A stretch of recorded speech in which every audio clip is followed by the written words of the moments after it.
Na Sangi had imagined a situation before, where, one day, reality changed to become like a game. And if it did, it would make life more enjoyable for him, being able to hunt monsters to level up and get stronger. Just once, he wanted to live like a player in a game. At that time, he knew nothing, neither the fact that he would become the worst player to ever have lived. After playing video games on his phone, Na Sangi is walking on the road. While walking, he receives a message from the number 1004 claiming to provide help. According to Na Sangi, it was a spam message, and he wondered if they wanted to help him. They should help him choose a present for his little sister. He is so bothered with a gift because, when Na Sangi and his little sister, Na Sangho, were little, she used to like anything he bought her, but now she hates everything. When he asks the current her, she just ignores him. Na Sangi hopes that it's worth the difficulty he went through to pick out a gift. He doesn't understand why his mom wants to go out and eat all of a sudden for Na Sangha's birthday. His little sister, Na Sangha, is smart and good at cleaning, but also looks down on him. However, occasionally, she takes good care of her older brother. According to him, she is kind but a bit grouchy.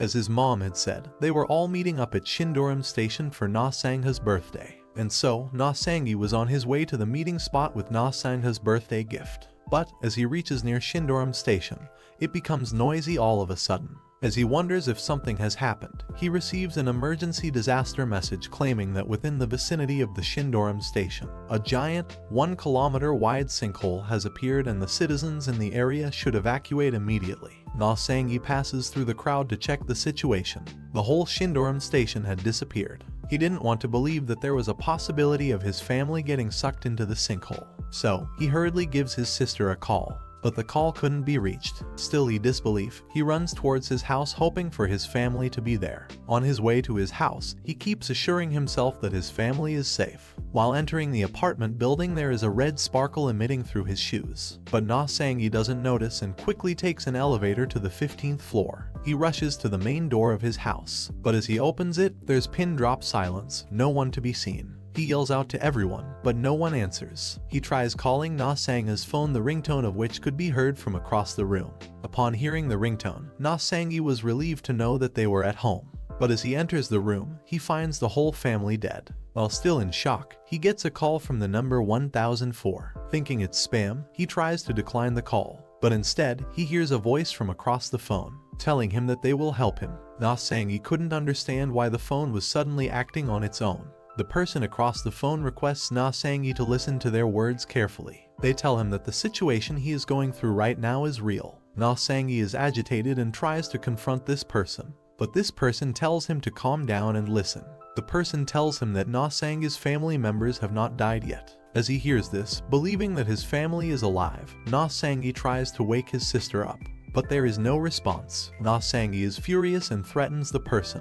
The person ignores his threats and starts explaining the situation Na Sangi is in. The person tells him that, right before the death of his family members, they were caught up in similes' fieldification, and goes on to explain what similes is. Similes is an artificial intelligence that was developed to be superior to its peers. It can absorb reality as data and then eliminate it, called fieldification. The objective of similes is to absorb the entire world as data. After absorbing the data on reality, it will change into maps, monsters, NPCs, and items. According to the person on the phone, Na Sangi's family members have been fieldified due to similes at the moment. Na Sangi doesn't believe the person and warns them that he isn't in the mood for jokes. The person still insists that it is the truth. The person confirms that the sinkhole in Shindoram Station was due to this fieldification, and even his apartment complex will soon disappear like Shindoram Station. The person also tells Na Sangi that, right before his family was fieldified, they were suddenly attacked by a high-ranked player of similes. The person couldn't give the exact details, but what is certain is that the high-ranked player who sneak attacked his family had caused the fieldification of Shindoram Station and Na Sangi's family.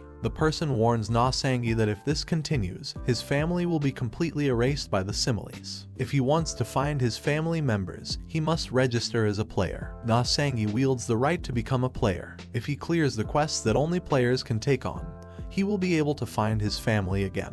He can also find who killed his family. So, without any further thought, Na Sangi registers as a player. Soon he will begin Similes' player tutorial. As he enters the tutorial, after looking around, Na Sangi realizes that he was taken to the Shindoram Station. Na Sangi couldn't understand the presence of the Shindoram Station as it was sucked in by the sinkhole. There was no damage to the station, but there was this strange feeling he couldn't ignore. There was no sound at all. Suddenly his phone rings. It was from 1004. The person across the phone greets Na Sangi and tells him that they are the one dedicated to supporting player Na Sangi. The person was an AI of similes, Arvis. Hearing this, Na Sangi is now sure that this is all real, and so asks Arvis if there is really a way to bring back his family. Arvis explains that for this to be possible, Na Sangi must become the master of similes. Na Sangi was one of the few humans who didn't get fieldified and converted into data, but instead, he was awakened with special powers and became a player. Unfortunately, among his family and the people at the Shindoran station, those who had the quality to become players were very few. Na Sangi's family was not one of them. Na Sangi wanted to know what the people who aren't selected are converted into, but Arvis doesn't have the information on this yet. All Arvis knows is that the information Na Sangi asked for can only be accessed by the Master of Similes, the pinnacle of all players, the only one who can reverse the fieldification.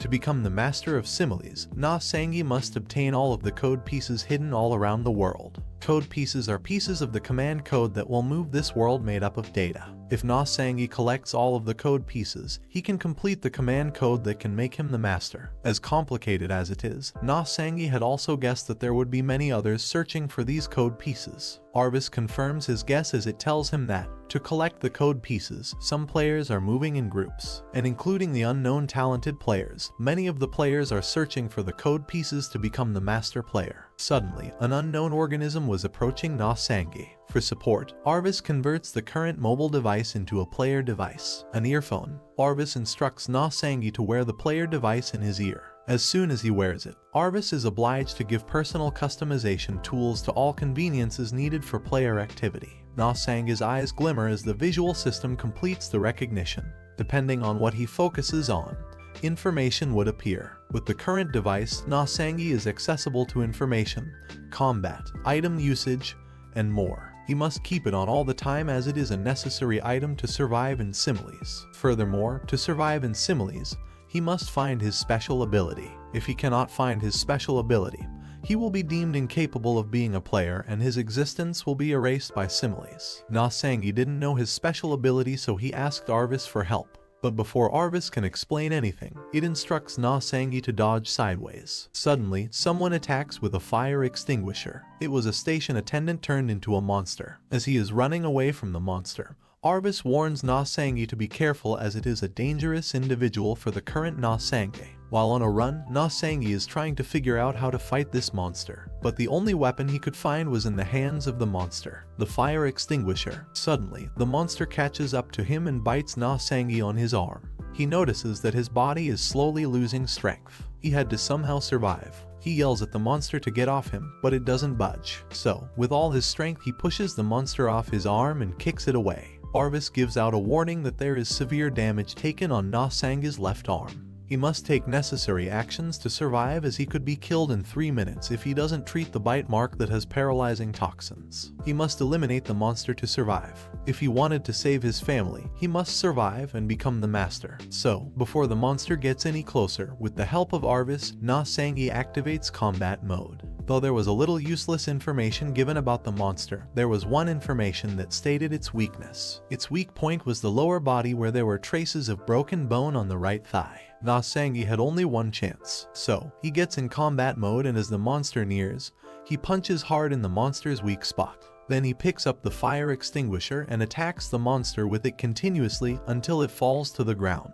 The monster was finally defeated. Na Sangi thought that this was it, but the tutorial was not over yet. However, Arvis tells him that since played well and earned a bonus reward, he can take a little rest. Arvis heals his injury and gives the bonus reward received from similes, which consists of additional muscle strength, reaction speed, and hearing. Suddenly, the dead monster starts to disappear. The similes is recollecting the monster's data so it could be recycled for something else next time. The master player can end the cycle of fieldification.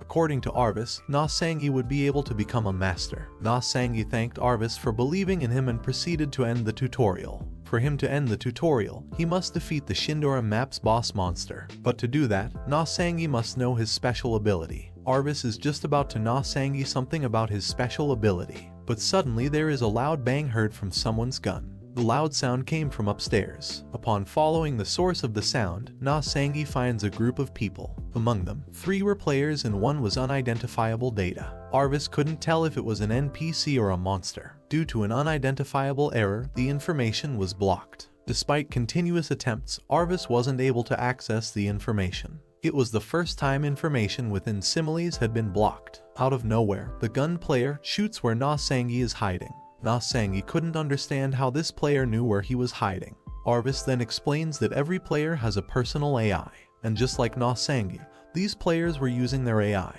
to read their surroundings. So, to figure out the situation, Na Sangi slowly walks out towards the group. Arvis, upon command from Na Sangi, tells the other players information. This gun player's name was Jo Hyunwoo with an aggro value of 90%. Jo Hyunwoo tells Na Sangi to give up on this monster as it's his. According to Jo Hyunwoo, the unidentified data, the woman was a monster. Though everyone around him tried to deny it, he still insisted on killing her. This woman herself tried to explain that she was an NPC, but no one could completely trust her due to the information blockade. While everyone is doubting the NPC, Na Sangi can see the information boxes around her that state she is an NPC called Lee Ha-yeon. Na Sangi realized that no one else was able to see these red boxes, so he tries to ask Arvis about it, but Arvis doesn't understand his question. This happened before as well. While fighting the station attendant, a red box had appeared stating his weakness. Nothing of this seemed like a coincidence to Na Sangi. Suddenly, Jo Hyunwoo points his gun at Lee Ha-yeon. He didn't care about her circumstances. He just wanted to kill her and get his reward. Lee Ha-yeon warns him that if he kills an NPC, everyone around him will die. Na Sangi confirms the same with Arvis and tries to stop Jo Hyunwoo. Seeing this, the other players also step forward to stop Jo Hyunwoo. While they trying to stop him, there is a loud beep. The similes had an announcement to make. A special tutorial event was about to start. In this event, the players had to defeat the hidden monster hiding somewhere in the Shindoram map, and there will be a special reward for the one who successfully defeats the hidden monster. The reward item will be random. If the winner chooses well, they can even obtain a code piece. However, Na Sangi had to know his special ability first before participating in this event. Otherwise, he will be deleted. So, he asks Arvis if, among ability aptitudes, there is one that lets you see hidden information. According to Arvis, it was impossible. The only information a player can see with the visual system is basic measurement data like distance, time, temperature, player status, etc. Hidden information access is an exclusive authority of the master player. Just as Na Sangi is wondering about how he can see such exclusive information, Jo Hyunwoo shoots at Lee Ha-yeon, but he misses the shot as the guy next to him pushes his hand. While other players run away, Arvis warns Na Sangi that Jo Hyunwoo's agitation level is rising rapidly, and as a reaction monsters might rush over. Na Sangi, to save the people around, pins Jo Hyunwoo down and takes the gun away. But as he suggests working together and helping him find his special ability, Jo Hyunwoo pulls out another gun and shoots at Na Sangi. As the bullet nears, Arvis activates auto combat mode. Na Sangi's body starts automatically moving, though it was a good feature to avoid attacks. However, as a penalty, Na Sangi would experience extreme muscle pain. So, Arvis warns him to not overuse it. Na Sangi cancels the auto combat mode and tries to avoid Jo Hyunwoo's attacks thanks to the tutorial bonus he got earlier. But this time, Jo Hyunwoo attacked by enchanting his bullet with magic. Na Sangi had to be careful of its speed and destructive power. While Na Sangi avoids the attack and hides, Arvis explains the special abilities to him. There are 5 special abilities: attack type, healing type, control type, manifestation type, and special type. Special types are abnormal talents like cleaning and dying messages, which are not fit for combat. And the reason Arvis is taking time to search for his special ability is because his data is special. Suddenly, Jo Hyunwoo finds Na Sangi and attacks him. As Jo Hyunwoo is babbling, Na Sangi looks at the gun and just wishes if only he could do something about the gun. Suddenly, Jo Hyunwoo's arm gets twisted and the gun falls down. Na Sangi had finally awakened his special ability. Arvis confirms that Na Sangi has a control type special ability. Control types can use ranged attacks, and they can even control gravity to move faster. The higher the level a control type becomes, the wider the variety of targets they can control. Amid all this explaining, Jo Hyunwoo and Na Sangi are nearing each other for a fight. Suddenly, a girl steps in and scolds Jo Hyunwoo for fighting instead of finding a comrade to help with the hint code. This girl was Han Jua, Na Sangi's friend and Jo Hyunwoo's cousin. And since Jo Hyunwoo was causing trouble by not listening to instructions, Hanjua confiscated his other gun. Na Sangyu was curious about the hint code, so Arvis explained that it is a piece of information on each map, and they are an essential key in clearing the field map. They hold important information for survival and defeating the boss monster. Soon after, Hanjua invites Na Sangyu to come with them to find the hint code on the train. After reaching the hint code's location, Na Sangyu comes across a big crowd of players trying to open the train. Everyone had tried their luck but to no avail. A college acquaintance of Hanjua, Lee Minyi, even mocked Na Sangyu, thinking he wouldn't be able to open the doors. Na Sangyu ignores Lee Minyi and tries opening the door which everyone is trying to open. But it doesn't open and many players start leaving the area. The few of the players who are left are about to leave as well, but are stopped when Na Sangyu goes to another door and successfully opens it. Everyone thought it opened because he simply tried his luck on another door. However, while trying to open the first door, the red box popped up again which only Na Sangyu knew of. This red box gave Na Sangyu a tip to use his special ability on the door 2-1. But as he opened the door, the players who had left, their path back was blocked and only the players who stayed could find the hint code. While entering the train, Lee Minyi, who is busy being jealous of Na Sangyu, gets bumped by a creepy-looking man. But he ignores it and enters the train with others. Everyone had been searching for a while now, but they couldn't find any trace of the hint code. Suddenly, Arvis and the other AIs warned the players to be careful as they could detect a sudden spike in agitation level in the front compartment, due to which monsters might rush over. As they open the front compartment, a horrific incident takes place which causes Na Sangyu's memories of his dead family to rush back, making him nauseous. In this front compartment, the same creepy-looking guy was ruthlessly murdering an NPC with a hammer. Blood had splattered everywhere. Anyway, Na Sangyu comes to reality and points a gun at the creepy man, warning him to not move. Suddenly, a red box pops up which tells Na Sangyu that the station attendant NPC has the hint code. This creepy man was also a player who had just killed an NPC, the station attendant. Lee Minyi recognizes this man. Annoyed by his ruckus, Lee Minyi wants the man to be killed once and for all. Suddenly, the Similes gifts Lee Minyi with a rare Glock 18 gun. Lee Minyi mistakes his manifestation-type special ability for Similes' support, and kills the creepy man after several shots. Na Sangyu shoves Lee Minyi and yells at him for killing the creepy man. No matter what, he was still a person. But Lee Minyi didn't care and instead pointed the gun at Na Sangyu and tried to threaten him. Hanjua stops him while siding with Na Sangyu. Lee Minyi was not happy with Hanjua siding with Na Sangyu and left the compartment. Na Sangyu couldn't understand how killing people was normal in Similes. Suddenly, Arvis alerts Na Sangyu to immediately evacuate the area, as the NPC death penalty is soon going to erase the nearby data. Na Sangyu tells everyone to get out of the compartment. Soon after, there was an explosion and the nearby data was cleared due to the NPC's death. Na Sangyu was almost killed by the explosion, but he survives along with the other players. According to Arvis, the explosion just now was the NPC death penalty. When an NPC dies, it is degenerated into an error code. To prevent infection of the error, Similes erases all surrounding data collectively. Na Sangyu realizes that his family could also become an NPC and may have to suffer through the same thing. While he is busy worrying about what may happen to his family, his thoughts are interrupted by Lee Minyi's talks about how if the NPC death penalty is only a little, then he might give it a shot too. Enraged, Na Sangyu punches Lee Minyi for taking a person's life so lightly. Amid all this, Similes warns everyone about the monsters swarming in due to the explosion. The players whose path was blocked upstairs are attacked by the swarm of rat monsters. The barrier between the maps will be removed soon.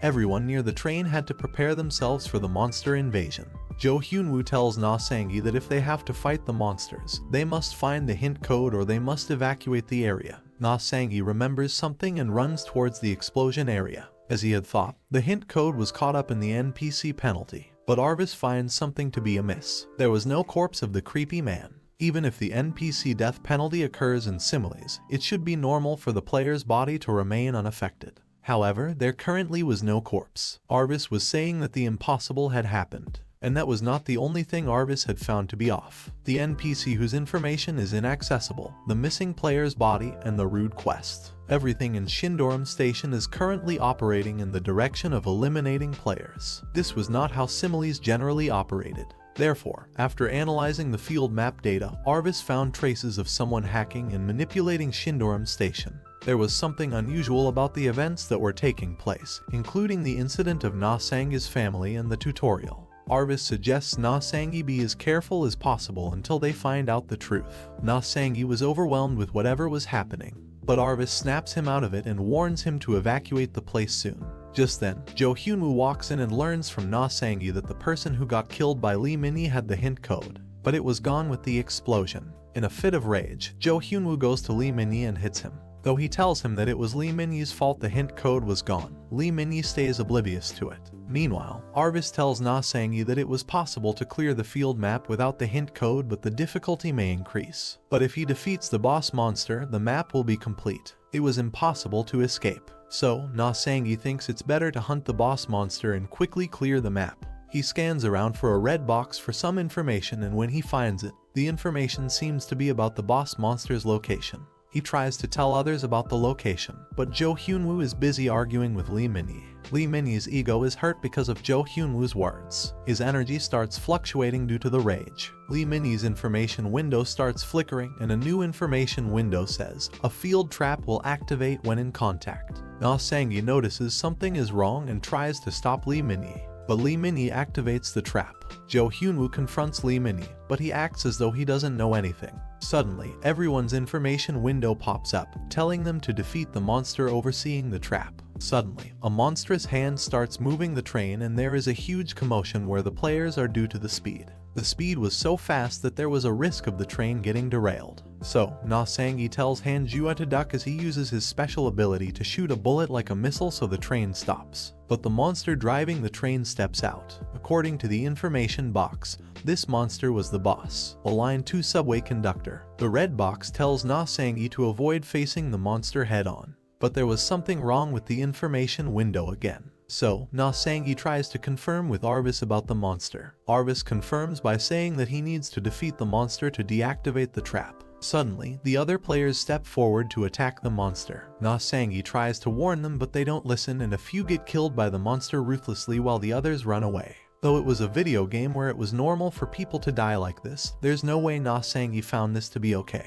He needed to defeat this monster somehow. The monster was way above the tutorial level, so Na Sangyi warns the remaining players to stay away. A red box pops up again and informs Na Sangyi about the monster's weak point. The monster had a wound on his left shoulder. As the monster starts charging towards them, Jo Hyunwoo and Han Jua tell Na Sangyi to run with them. But he ignores and tells Jo Hyunwoo to cover him while he attacks the monster's weak point. Confident, Jo Hyunwoo shoots the monster in his face, but it backfires. The monster injures Jo Hyunwoo's head and destroys his gun. The monster is about to step on Jo Hyunwoo's face when out of nowhere, Han Jua jumps in and saves him. To distract the monster, Na Sangyi starts shooting at the monster so that Han Jua can take Jo Hyunwoo to the next compartment. Amidst all this, Na Sangyi notices Lee Min-hee's status window flickering again.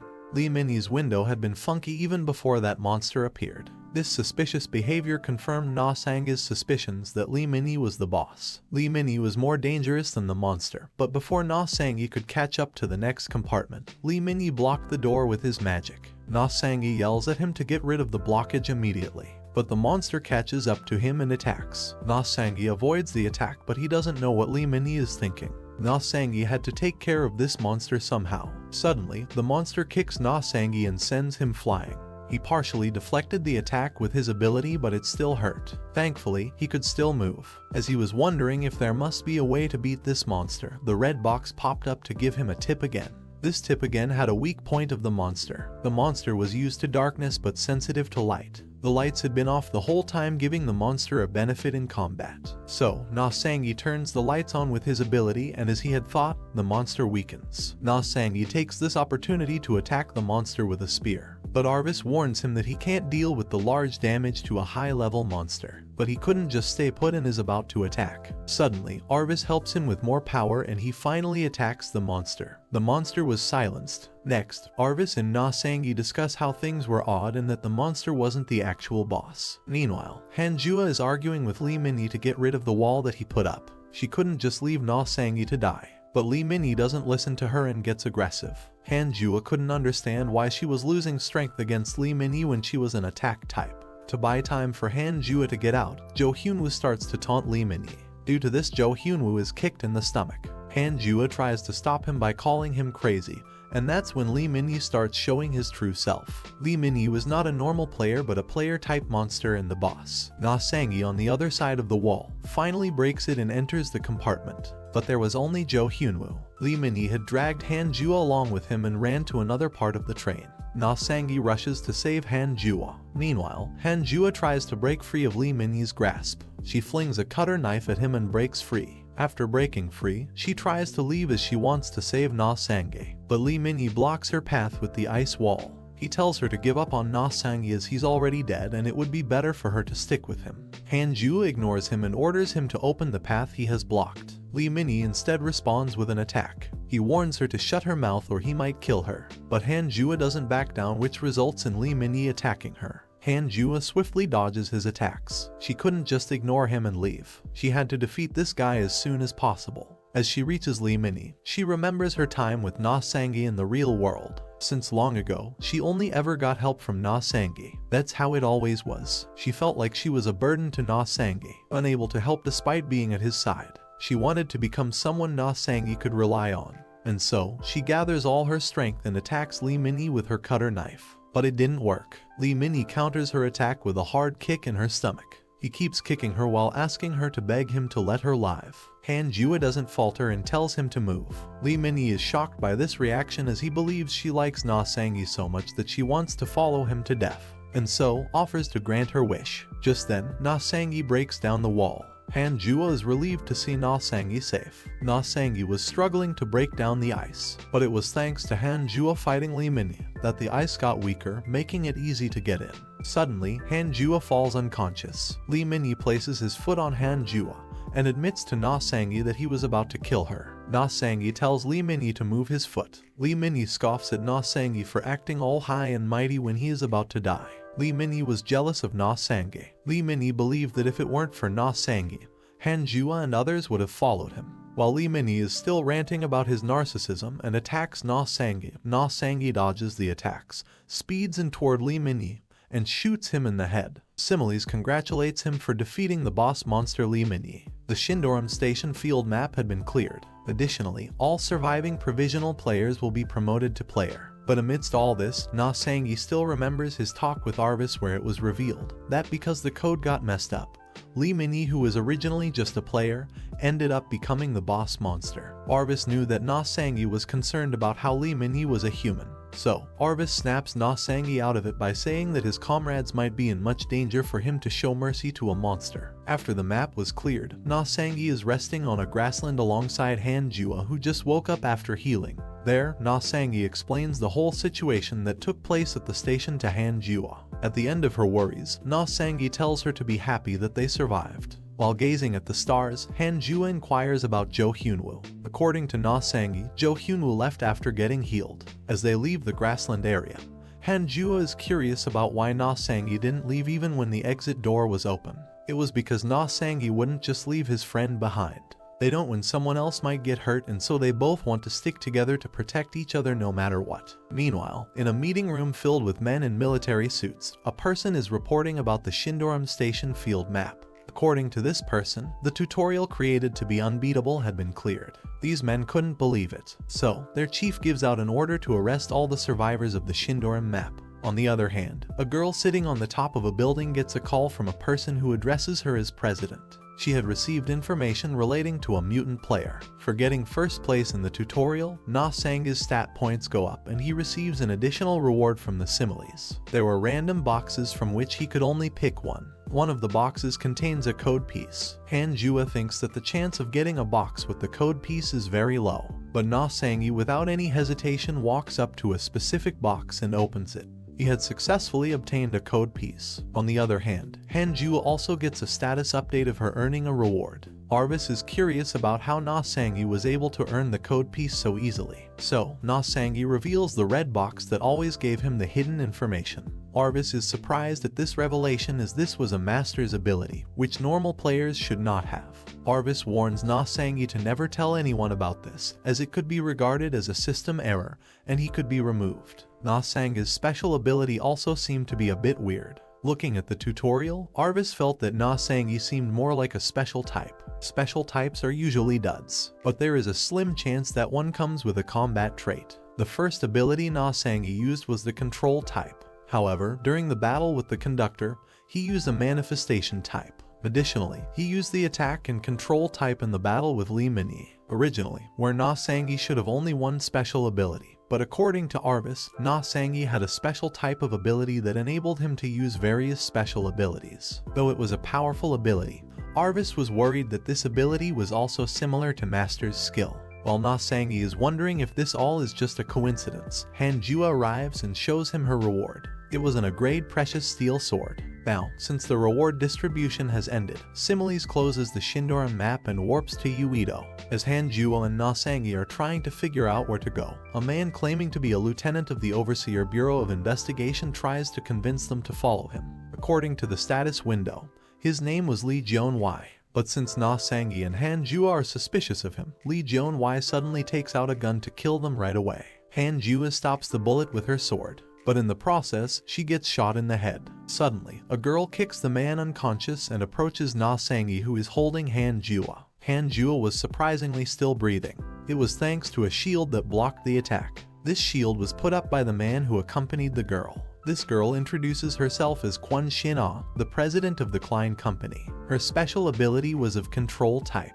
In her defense, she is saving the survivors from the Overseer Division. In the news, it said that the Overseers are capturing people alive, but in reality, they've killed nearly 10,000 new survivors in a month, and it is very likely that they are after the Shindoram Station survivors for the same reason. Kwon Shin-ah promises to protect them, as she is a high ranker and can provide them with useful information. Na Sangi asks her to prove if she is worth trusting. So, she tells Na Sangi to sell information about witnessing her to the Overseers using his AI. She was certain that this information would sell for a good price. Arvis also confirms her words. Soon after, the other man takes everyone to a safer spot for discussion. There, Na Sangi asks Kwon Shin-ah's real motive behind saving the survivors. According to Kwon Shin-ah, society is currently deeply corrupt thanks to the Overseers, a small group of high-ranking players. However, a month ago, Similes showed a prophecy only to the high rankers. This prophecy stated that, among the new players, a mutant will appear with a great chance of collecting the code pieces and becoming the master. That's the reason the Overseers are killing new survivors. Kwon Shin-ah and her team are putting their hope into the mutant player, who's a threat to the Overseers, hoping that maybe with the help of the mutant player, they could change the current society. Upon hearing this, Na Sangi acts as though he doesn't know about the mutant player, as he only wants to save his family. But he learns something more about the Shindoran map from Kwon Shin-ah. According to her, the map was a trap set by the Overseers. It was a map full of bugs that even high rankers shouldn't be able to clear it. That awful map was made by a hacker, the Third Nightmare, an executive of the Overseers. There's no one who doesn't know his name. Ranking third globally in the Similes, his name was Ujiri. After hearing Ujiri's name, the atmosphere suddenly changes. Hanjua and Na Sangi have a friend who has the same name, but they are not sure if it's the same person. According to Kwon Shin-ah, Ujiri is known as one of the Nightmares, the top players among the Overseers. Among them, Ujiri is famous enough to be called a cheat player. He has a pretty face and is incredibly skilled. But no matter how much people worship them, all the Nightmares are the worst criminals. Ujiri is also the same as them. But Hanjua thinks that if Ujiri is a criminal, then it might not be their friend. The Ujiri she knows is not someone to commit a crime. However, Kwon Shin-ah questions their beliefs because this is Similes. You can't know how someone might have changed in Similes. But Na Sangi is still hesitant to believe that Ujiri, his friend, is the same person as the hacker. However, he still needs information, so instead of staying on guard, he thinks it would be beneficial to work alongside Kwon Shin-ah. Soon after, they all leave for the city hall first, as there's a mandatory procedure at the city hall after finishing the tutorial. On their way to the city hall, they discuss how there's a possibility for the third ranker Ujiri to be someone Na Sangi might know. It was strange how the intentional map hacking, Ujiri, and the sinkhole all coincided with each other. Amidst all this, Na Sangi questions about how if there's a sinkhole every time something is converted into data, the people should have known about this. To which Kwon Shin-ah's subordinate explains that he's heard that Shindoram couldn't even create a dummy because there were too many bugs. A dummy is something that fills the piece that had been similified with fake data. Most of the world has already been fieldified. After swallowing everything up, if Similes releases its ability, the existing world will disappear. Then the places that weren't able to create a dummy are a sinkhole. At the city hall, Na Sangyi is worried about being spotted by overseers. Kwon Shin-ah eases his worries after telling him that the city hall is a neutral area under the control of similes, so overseers can't pick a fight that easily. The information in the city hall is also inaccessible to everyone. Na Sangyi goes to get his paperwork done when he comes across Shin Jae-in, his sister's friend.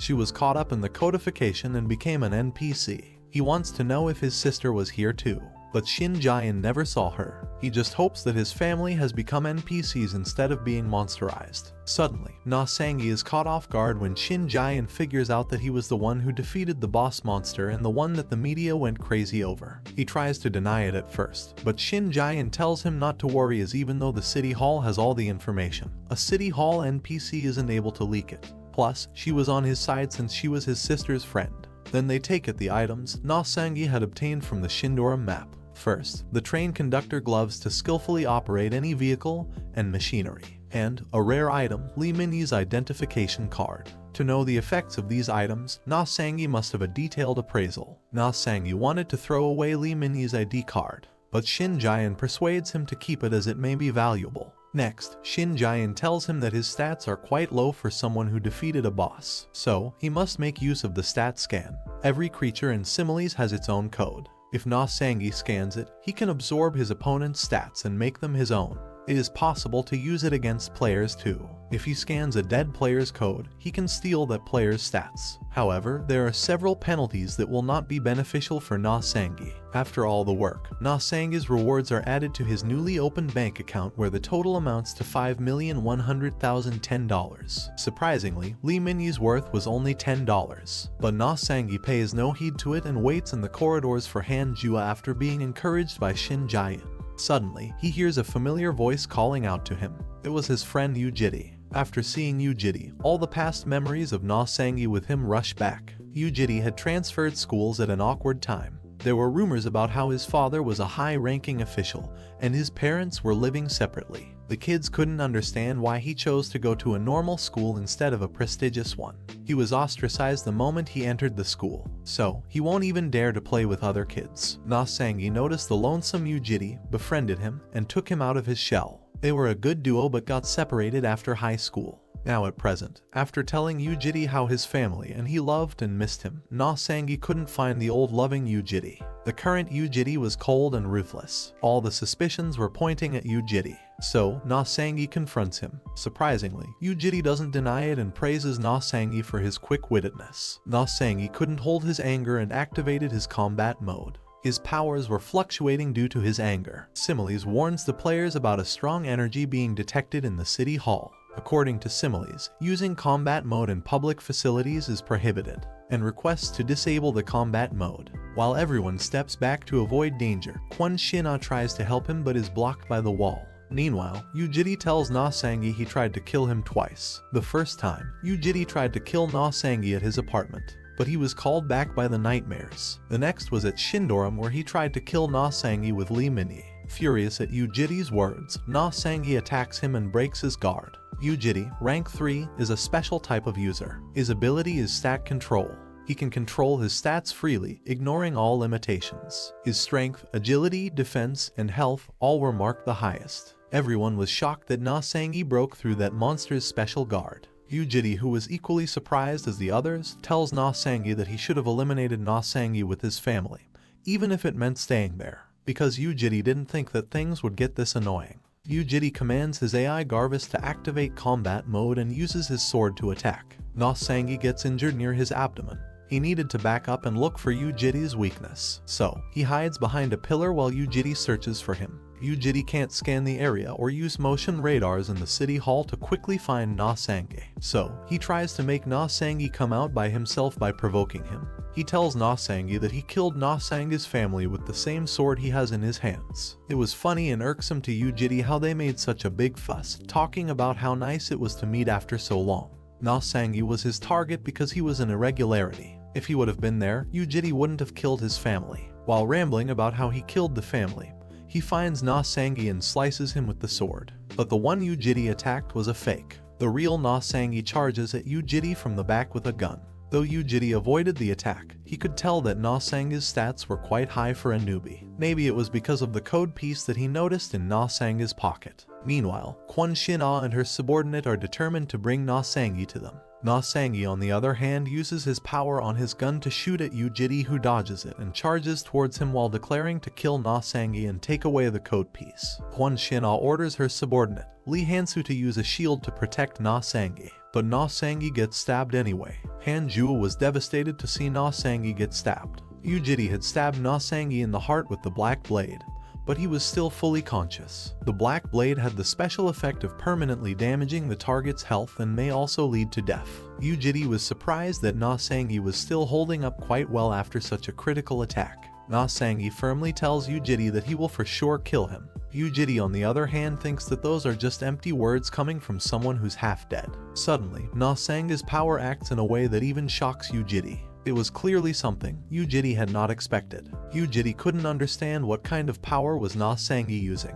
Just then, the status window pops up with a caution. Yujiri's AI had detected an invasion of a suspicious code. Jarvis confirms this suspicious code is the highest level command code which Yujiri cannot defend against. Yujiri tries to pull away, but Na Sangi doesn't let that happen. Due to this, Yujiri screams in pain and shocks everyone around. Na Sangi was determined to kill Yujiri. Yujiri's hand slowly starts to turn gray. Suddenly, Similes puts out a warning that if they continue any further, it will result in a penalty. If they do not put down their weapons immediately, the player code destruction will commence. Yujiri manages to pull out his sword. He couldn't understand what Na Sangi had done to make his wound hurt so bad. Just then, Yujiri's underlings arrive to assist him, but he rejects their assistance as he thinks that he has already achieved his goal. He stabbed Na Sangi's heart with the black blade, so he believed Na Sangi shouldn't last longer, and so Yujiri is about to take his leave, but is attacked by Han Jua, who yells at him for the betrayal. Though Yujiri avoided the attack, he couldn't ignore Han Jua's words, so he acts oblivious to it and leaves. Later, Yujiri in his car wonders about what just happened. He guesses that whatever happened was related to the master code, but he doesn't think much of it as he had already stabbed Na Sangi by the black blade. Meanwhile, Lee Han-soo is checking Na Sangi's condition, where it is revealed that there is no stab wound on Na Sangi's chest. According to Lee Han-soo, there is no logical possibility that Na Sangi should be alive, but if they looked at his chest, only his clothes were torn. Na Sangi's body was fine. He regenerated so quickly due to an incredibly high-level healing type ability. This bizarrely fast speed of the region seemed to be the power of the code piece. But the important thing to consider is that the code pieces can only amplify power. It can't create a skill that doesn't exist. That means Na Sangi himself must have the region's skill. But Kwon Shin-ah thought that Na Sangi was a manifestation type, so looks back at what just happened. It wasn't a coincidence that Na Sangi pierced Yujiri's shield. Also, the fact that a beginner has a code piece meant that Na Sangi was the one who cleared the Shindoram map. That's when she realizes that Na Sangi is the mutant player everyone is looking for. She believes that Na Sangi could change Similes. While resting at Kwon Shin-ah's company building, Na Sangi has a nightmare about Yujiri. As he wakes up, Han Jua is there looking after him. She tells Na Sangi that the people who helped him said that it was a miracle that he survived. Na Sangi feels thankful to them for saving him. Han Jua asks about what happened with Yujiri. Na Sangi tells Han Jua about how Yujiri had killed Na Sanga's family. Han Jua was extremely shocked by this revelation. Na Sangi, on the other hand, was determined to kill him. But he thought that since Yujiri was a third ranker and he was just a beginner, it wouldn't be so easy. Na Sangi is so frustrated that he unwillingly activates the combat mode. So, Arvis immediately warns him to be careful as there's a chance that the regenerated wound might reopen. But Na Sangi was so agitated that he couldn't hear Arvis. He kept thinking about how he just wanted to live a normal life with his family. He never wanted anything to do with Similes. Fortunately, Han Jua snaps him out of his agitated mind.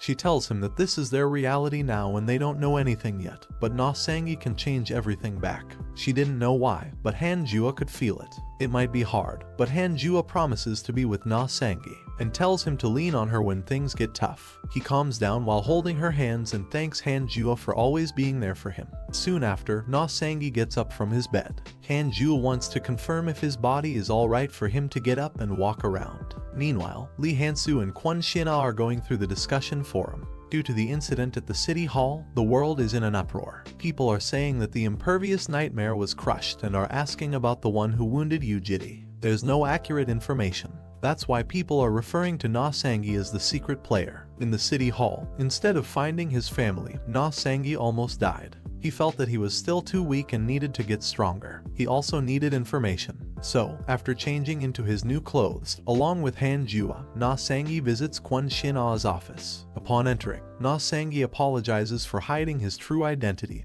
but he denies knowing anything about the mutant player. Anyway, he still offers to be of as much help as possible and hopes for the same from Kwon Shin Ah. Later, Kwon Shin Ah shows Na Sangi the discussion forum where people from all over the world are curious about him.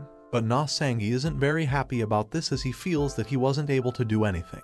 Kwon Shin Ah knows what happened with Na Sangi and his family. She is sorry about what happened and is willing to help him as much as possible. Soon after, she tells Na Sangi that since he can manifest his ability, he may have a chance against the nightmare, and so asks about his ability, but Na Sangi himself doesn't know. He used a skill that he didn't even know of.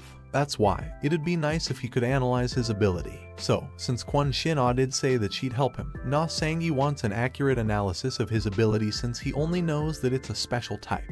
Also, he wanted information on the code piece's location and his family's location as he had heard that before they died, they were codified.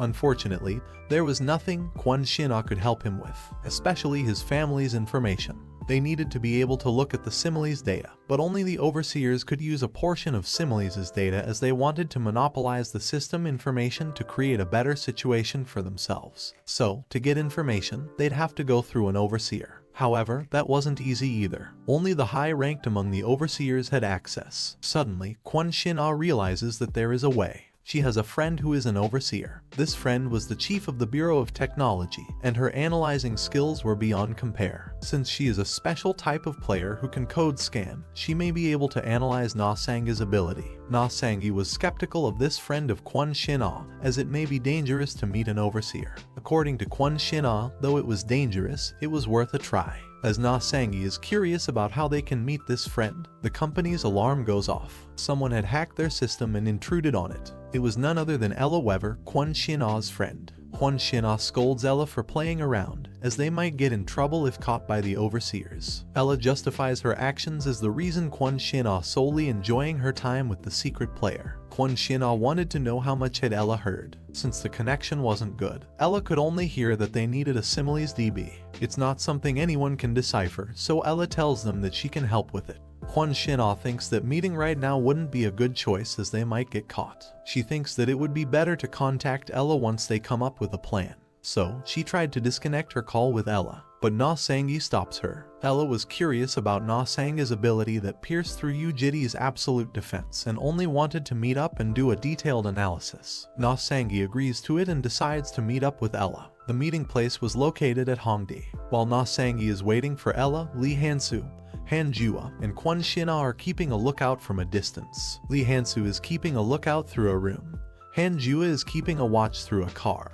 And Kwon Shin Ah is keeping a watch from the top of a building. Kwon Shin Ah, who is still worried about Na Sangi, tells him that he can still back out as it's too dangerous if he gets caught by the other overseers. But Na Sangi insists on meeting Ella and assures Kwon Shin Ah that he's safe since they are all watching him from every direction. Suddenly, the call gets disconnected. Na Sangi thinks that the signal isn't good, so he asks Arvis for help. But Arvis couldn't find the other's location. Just then, a woman approaches Na Sangi. She recognizes him as the secret player, but Na Sangi finds her suspicious. At first, he had thought it was Ella Weaver, but her voice was different. As Na Sangi thinks that the woman is about to attack him, she simply hands him a flip phone. She tells him to not get any weird thoughts, and just answer the phone. As he answers the phone, an unknown man starts speaking. He mocks Na Sangi to be sloppy and can't believe that Ella, the chief of the Bureau of Technology, betrayed Yu Jiti because of someone she doesn't know. Na Sangi believes that this man is an overseer and asks for Ella's whereabouts. The man tells Na Sangi to not worry about Ella and that if he does anything stupid, Na Sangi's allies and Ella won't be able to wake up anymore.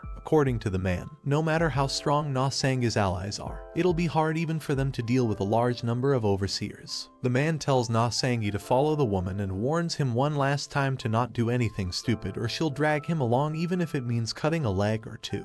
Arvis also tells Na Sangye that it does not seem to be a joke as it had detected over 50 PK hunters with murderous intent in buildings and streets within a 300 m radius. Na Sangye complies with the man and follows the woman, but he secretly tells Arvis to track the man who called. Though it is difficult to gain access as it is an outdated device, Na Sangye still wants Arvis to try and track it. Meanwhile, Lee Hansu, Han Jua, and Kwon Shin-ah have defeated all the overseers and were annoyed that because of these twerps they had lost Na Sangye. Kwon Shin-ah tries to contact Lee Hansu but is unable to do so due to temporary interference. Only the Bureau of Technology can hack to this level, so she connects to Klein Company's emergency line. She tells her team to tell the scattered mercenaries to gather right now. To her surprise, her team had been trying to reach the mercenaries, but they wouldn't respond. In a far distance, the same mercenaries were killed by a female and male player. After killing the mercenaries, they believed the Klein Company was nothing special. They felt maybe only Kwon Shin-ah was special.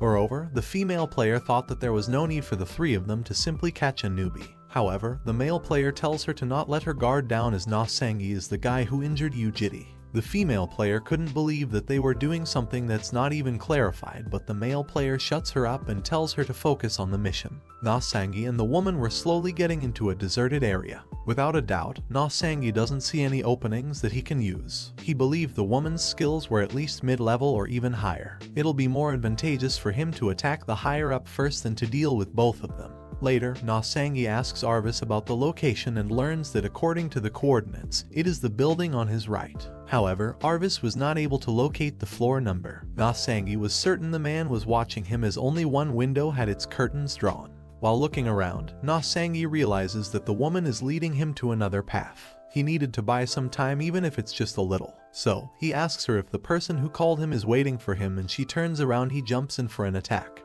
However, the woman shoots him only to realize that it is just a dummy. The real Na Sangye runs to the room with the drawn curtains. In the room, the TV is still on and there is a news discussion on a field map. As Na Sangye asks Arvis about the enemy's location, the woman and the two players catch up to him. The woman was so pissed that she would have loved to shoot a bullet right through Na Sangye's head. But it didn't matter anymore, and since they had come this far, they had to get their job done.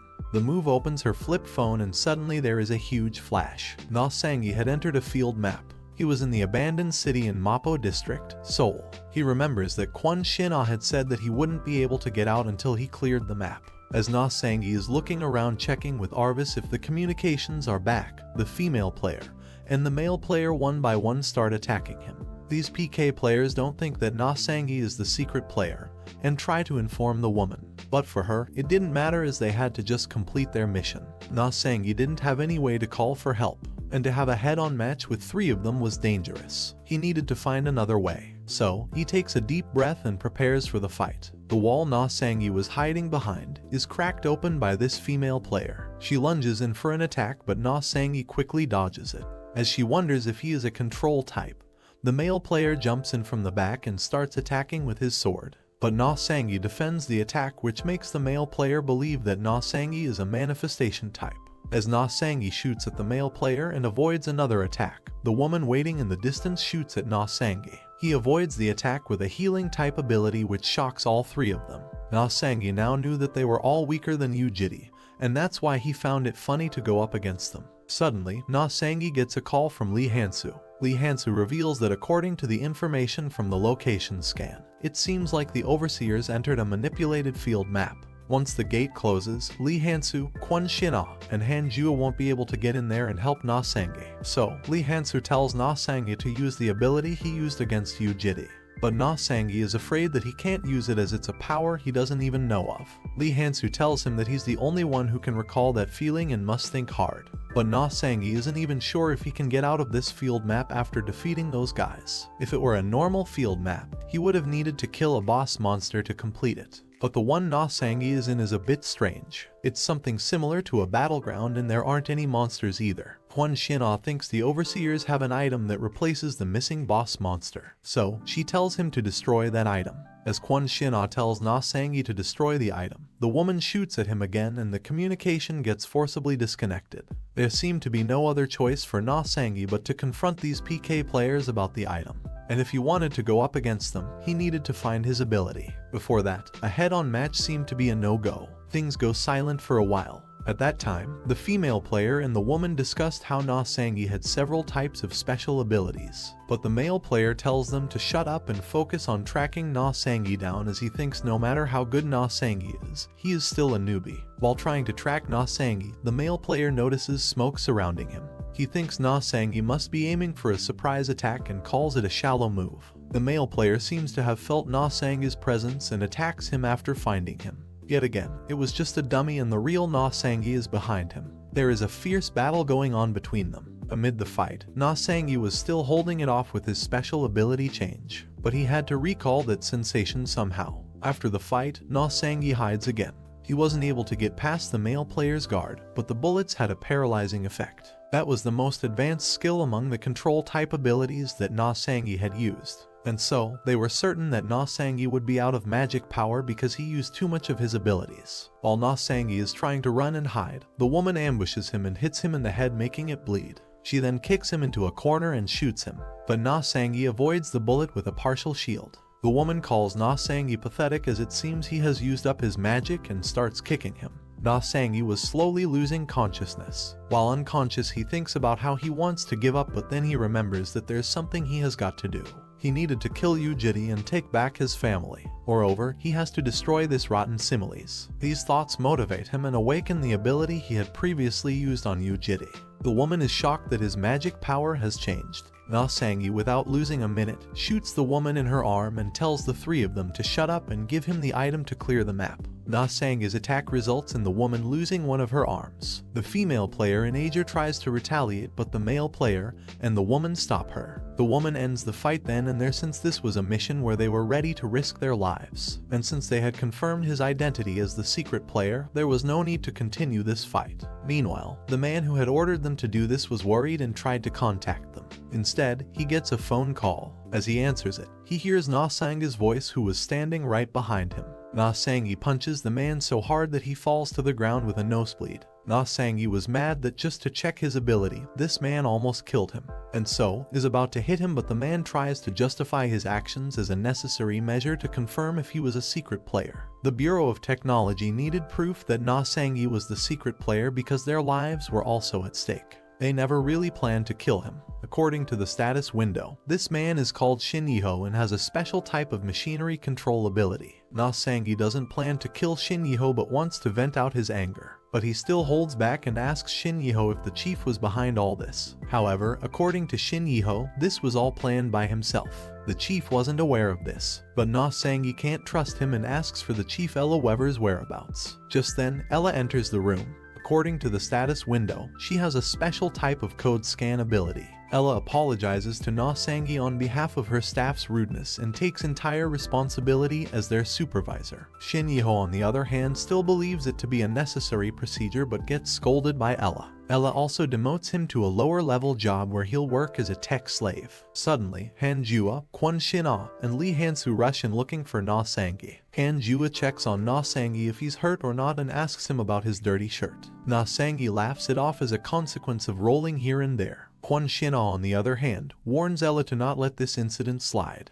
Ella agrees to take full responsibility for the inconvenience caused by the Bureau of Technology and promises to be responsible for both treatment and compensation. So, they go to the Bureau first to discuss the details for compensation. On their way to the Bureau, Ella promises to give them the information and equipment they need. Na Sangi also wants the code piece from her. Ella tells him that she'll make sure that he can use the power anytime he needs it.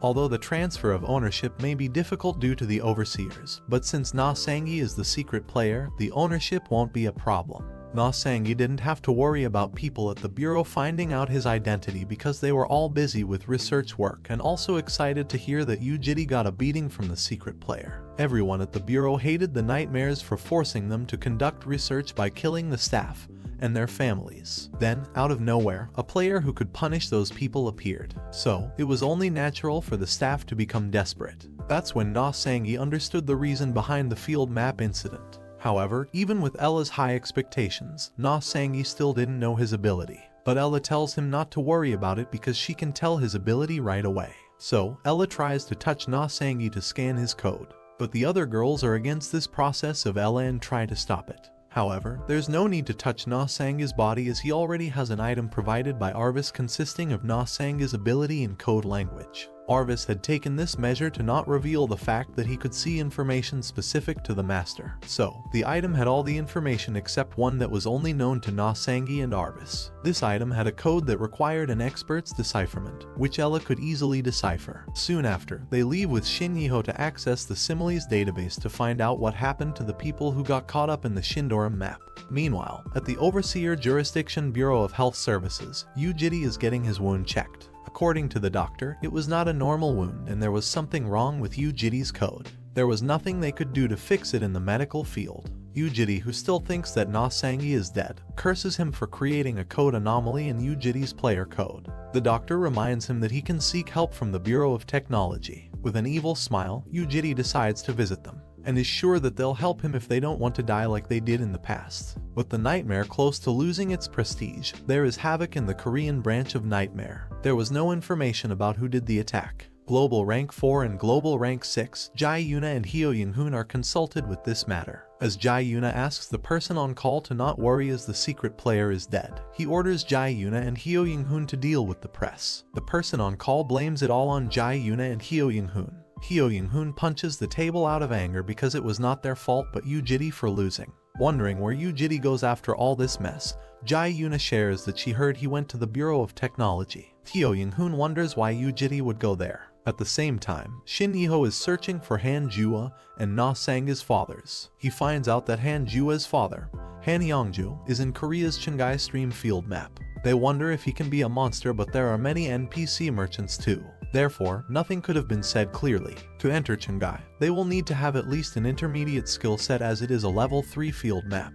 Because Na Sang-yi didn't know about these levels, Shin Yiho explained to him about the level system from level 1 to level 7. So, the only way for them to enter the field map is to either have an intermediate skill set or join a party with other players. Shin Yiho then proceeds to find Na Sang-yi's family, Shin Jinhee and Na Sang-ha. At first, Shin Yiho couldn't find Na Sang-yi's family by their names, but then he finds them by their code similarity with Na Sang-yi. He finds all 3 of the family members, but they were all at different field locations: Korea's Seoul Arts Center, Japan's Tokyo Tower, and Europe's Chernobyl field maps. Seoul Arts Center and Tokyo Tower are level 5 and 6 field maps, respectively. However, Chernobyl is a level 8 field map where even the top rankers wouldn't come out alive. Na Sang-yi wants to bring his family back safe and in one place, which is going to be problematic. His family's memories and personalities can change if they die and their code decomposes more than once. Now, Na Sang-yi needs to get the code piece and find his family at the same time. Now, the chief calls Shin Yiho and others into the main office because she has found out about the ability of the secret player. Turns out that the secret player is a special type and he can change his special ability freely. The chief also found out that if the secret player uses his special ability change to become a special type, he can display a code destruction ability. With this ability, he can destroy anything related to similes. The chief suspects that these powers are strangely similar to a master's ability, and he might be the only one who can compete against the nightmares using all the abilities and destroying codes. Suddenly, an emergency has been called. Yu Taesan, Jae Yuna and Hyo Young-hoon, the high rankers, have entered the Bureau of Technology. In an unforeseen chain of events, the abrupt emergence of Yu Taesan, Jae Yuna, and Hyo Young-hoon set off a ripple of trepidation and worry among the staff members of the Bureau of Technology. This anxiety was primarily fueled by the possibility of these 3 top rankers finding out about the secret player's presence in the office, a secret that had been carefully guarded until now. They had been instructed explicitly to bide their time and wait for the chief's response. However, Hyo Young-hoon's impatience overrode his sense of discipline. His demeanor, marked by brusqueness and a lack of courtesy towards the staff, was distinctly unpleasant, causing discomfort among those present.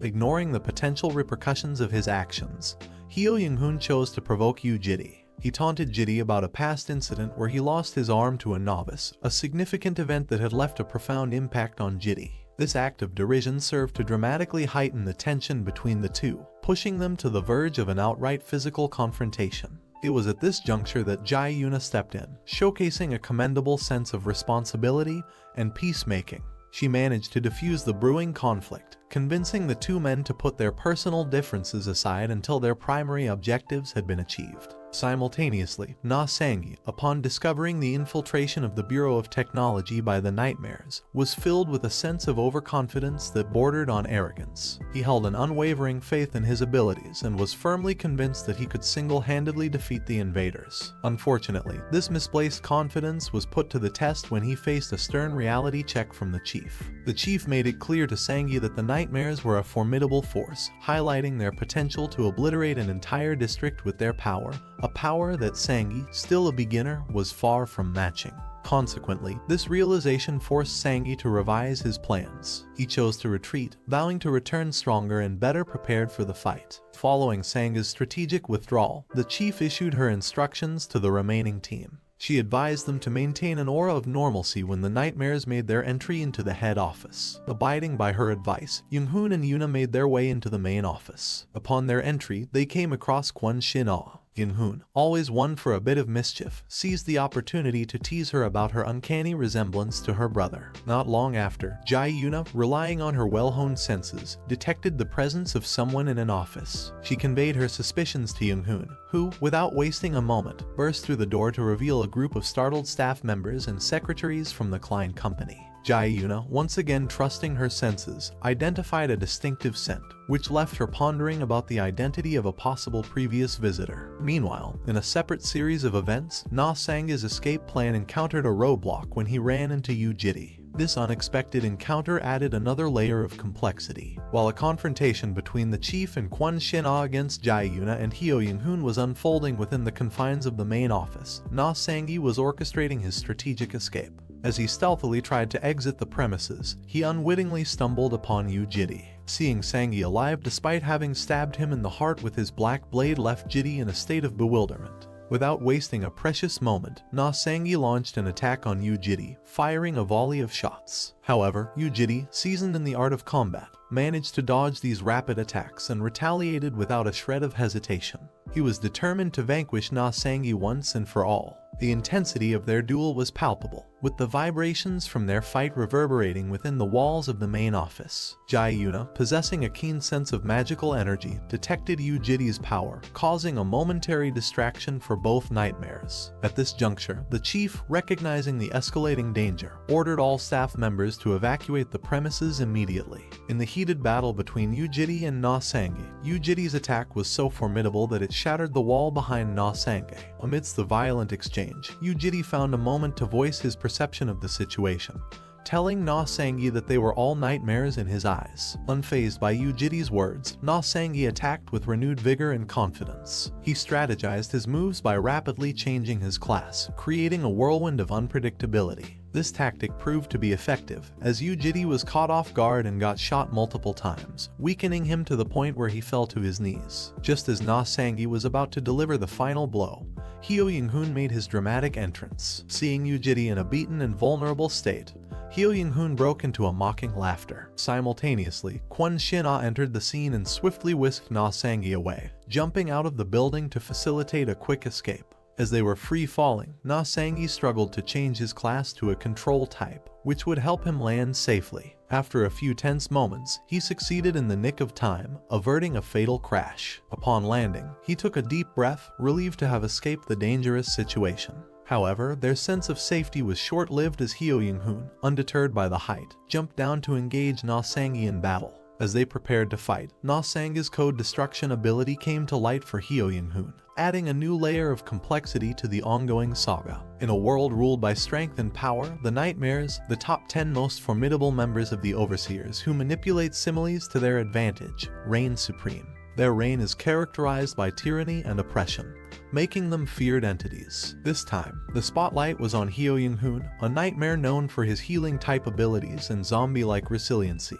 who was set to face off against Na Sang-gi. In this high-stakes scenario, Na Sang-gi and Kwon Shin-ah, aware of Hyo Young-hoon's strength, decided to avoid a direct confrontation. They focused their magical energy on their legs, attempting to make a speedy retreat. However, Hyo Young-hoon, perceptive and quick, noticed their evasion tactic. In an instant, he leaped towards them, crashing into the ground and creating a barrier to prevent their escape. The impact of his attack resulted in Kwon Shin-ah spraining her ankle, slowing their escape. Na Sang-gi, refusing to back down, retaliated by firing shots at Hyo Young-hoon.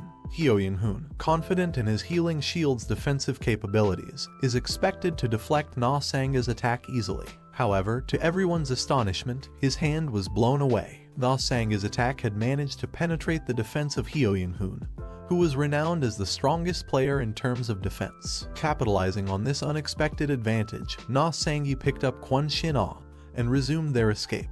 Meanwhile, Hyo Young-hoon, invigorated by the unexpected turn of events, called out to the secret player, his laughter echoing in the area. As the battle raged on, Hyo Young-hoon was hit with a wave of nostalgia. His mind wandered back to a previous conversation with Jae Yuna and Yoo-jiri. They had been discussing the two prophecies by similes and a code that seemed to contain an error. During the conversation, he had noted that Yoo-jiri appeared to have an inkling about the identity of the mutant, despite having been defeated by him. Thrust back into the present, Hyo Young-hoon made another leap toward Na Sang-gi and Kwon Shin-ah, launching an attack with his damaged arm.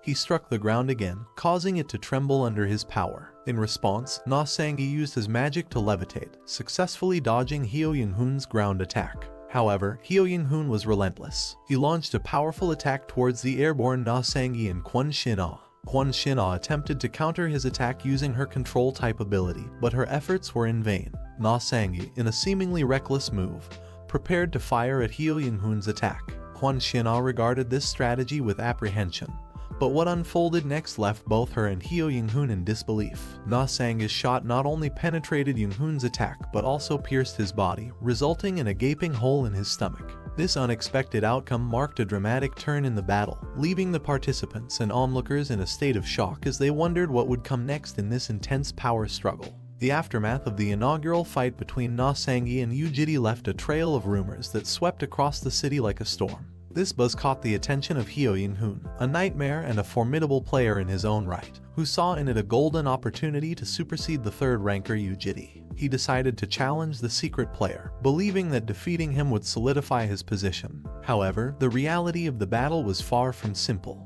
Hyo Young-hoon found himself struggling against the secret player, and after being shot twice, a sense of threat began to gnaw at him. The realization that he felt threatened by a beginner, despite being a nightmare, threw Hyo Young-hoon for a loop. This thought served as a catalyst, pushing him to break through his limits and retaliate with renewed vigor. From his observations, Hyo Young-hoon concluded that the secret player was a special type that could manipulate magic power, but he was oblivious to the true extent of the secret player's abilities. Meanwhile, Na Sang-gi was also engaged in strategic planning. He decided to continue the battle, realizing that a weakened Hyo Young-hoon might return stronger, and with a well-crafted plan if left undefeated. Therefore, Na Sang-gi resolved not to hold back and prepared himself for City PK, a decision that would significantly weaken his defense and limit his access to public facilities. Kwon Shin-ah realized the risk of letting Hyo Young-hoon go, given that he had seen their faces. Although Yoo-jiri also knew Na Sang-gi's true identity, his current unconscious state rendered him less of a threat. As Kwon Shin-ah was explaining the implications of PK to Na Sang-gi, they were taken by surprise when Hyo Young-hoon began hurling rocks at them with formidable strength. Reacting swiftly, Kwon Shin-ah employed her control-type ability to reduce the speed of the rocks, preventing them from being seriously injured. The sheer physical strength exhibited by Hyo Young-hoon, devoid of any magic power, left Kwon Shin-ah astonished. This development prompted her to devise a new plan. She decided to engage Hyo Young-hoon directly, aiming to create an opening for Na Sang-gi to target Hyo Young-hoon's head. Despite Hyo Young-hoon's zombie-like healing-type ability, they speculated that he might not be able to regenerate his head. Accepting Kwon Shin-ah's unspoken challenge, Hyo Young-hoon prepared to face her. Kwon Shin-ah attempted to immobilize him with her whip-like trick, but Hyo Young-hoon effortlessly caught it and flung her to the ground. As Hyo Young-hoon leaped towards Na Sang-gi with the intention of landing a powerful punch, Kwon Shin-ah used all her magic power to trap him between concrete walls. Na Sang-gi watched in surprise as Kwon Shin-ah launched her powerful attack. He believed Hwo Young-hoon was crushed, but to his shock, Kwon Shin-ah's effort proved futile. Hwo Young-hoon emerged from the concrete, seized Na Sang-gi by the neck, and brought him down. Hwo Young-hoon's lack of knowledge about Na Sang-gi's ability to change his class led him to believe that Na Sang-gi was powerless without his gun. But Na Sang-gi surprised him by changing his class to manifestation type and temporarily blinding him with a flashbang. By the time Hwo Young-hoon recovered his vision, Na Sang-gi had already positioned himself behind Hwo Young-hoon, his weapon aimed.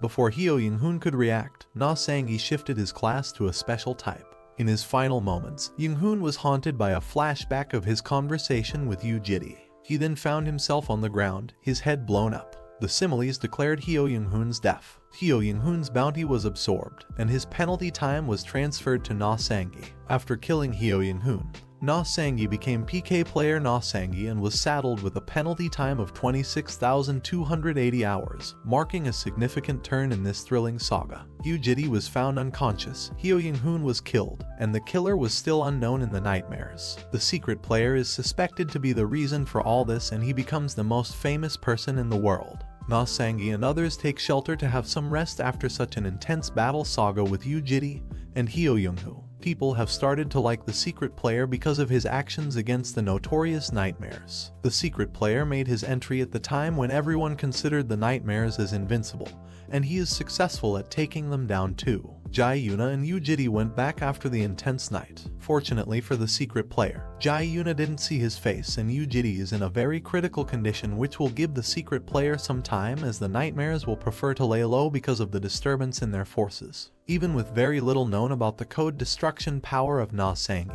he was able to finish off Hwo Young-hoon was a big relief for everyone. The most common way to level up in Simmels is by absorbing a monster or a player's stats. Although 100% of stats are not absorbed, killing a nightmare is still a big deal. Na Sang-gi had gained the stats but didn't distribute them yet. Moreover, Na Sang-gi and Kwon Shin-ah were not able to obtain the code piece because of the dire situation. Using code pieces is one way of gaining enormous strength. About 70% of the code pieces are acquired by the nightmares, and each one of them uses a code piece to make themselves stronger. Na Sang-gi realizes the reason behind Hwo Young-hoon's tremendous strength, which he and Kwon Shin-ah were looking for Hwo Young-hoon's code piece and discussing all this. The crowd seemed to be approaching the scene, so they had to escape without the code piece. To make things worse for Na Sang-gi, his city PK penalty will be a headache too, as his defense will drop to its lowest. He will not be able to access many public facilities, and he will be chased by the bounty hunters as well, who hunt the PK player to gain their stats and the accumulated money. Na Sang-gi has the bounty of Hwo Young-hoon, who had done quite a lot of PK and had killed many high rankers as well. All of his penalty and bounty time had been transferred onto Na Sang-gi and will now get chased by the bounty hunters. To Na Sang-gi and Hanji's surprise, this was not everything about the penalty. Na Sang-gi's estimated location will be added to the bounty list after 6 hours, at midnight, and everyone will suspect the player with Hwo Young-hoon's bounty to be none other than the secret player. The bounty hunters will search that city PK player's estimated location to find people with red eyes. Na Sang-gi, still being a beginner player, is not known worldwide and will not be suspected much as the PK player. To stay undercover, Kwon Shin-ah suggests Na Sang-gi not use his money at all, as the consumer's source is recorded and managed by the Finance Bureau under the overseers, and the moment he spends any money, he will get tracked down. Na Sang-gi is disappointed by the fact that he has $90 million with him, yet he cannot use a single penny out of it. The final add-on to the penalties was the threat of security AI. Under the direct control of Similes, the Bureau of Technology can be considered as the normal police, while the security AI bots correct systematic deviations. They are so dangerous that even the nightmares avoid them. The security AI bots would paralyze all the opponent's abilities regardless of their stats, then drag them to prison and punish them. Most of the PK criminals hide only in the field maps. Meanwhile, the overseers have a lot of institutions, which makes it easier for them to hide. When Na Sang-gi checks his remaining bounty time, everyone is shocked to see 26,274 hours, which rounds up to 3 years of bounty. Things just become even more difficult for Na Sang-gi to save his family because of his killing of Hwo Young-hoon. This whole time, Kwon Shin-ah had a backup plan too, which is to use a fake ID card that is commonly used by the PK criminals, a useful time for everyday needs but dangerous if the player gets caught. Kwon Shin-ah plans to get an S-grade fake ID card for Na Sang-gi, but it is quite difficult to obtain. She then assures Na Sang-gi to be patient for 3 months at best. Till then, Klein Company will be trying their best to obtain one regardless of its price. Na Sang-gi realizes that 3 months are too much for him to wait until he can save his family. Suddenly, Na Sang-gi gets struck with a thought and shows an item to Kwon Shin-ah, wondering if it is plausible as a fake ID card. At the same time, in the overseer jurisdiction, Central Bureau, Ella Weber, the chief at the Bureau of Technology, has been taken into custody and is asked whether she knows about the secret player's true identity or not. While having a serious discussion about what needs to be done next, Na Sang-gi shows an ID card asking if it is plausible as a fake ID card. To everyone's confusion, they had never seen it before and expected it to be a B-grade or a C-grade ID card, but in actuality, it was an SS-grade fake ID card and no one realized it. Na Sang-gi had this item with him, but he never thought about it as Arvis picked all the items from the Shindoram map, even though Na Sang-gi never ordered it to do so. AI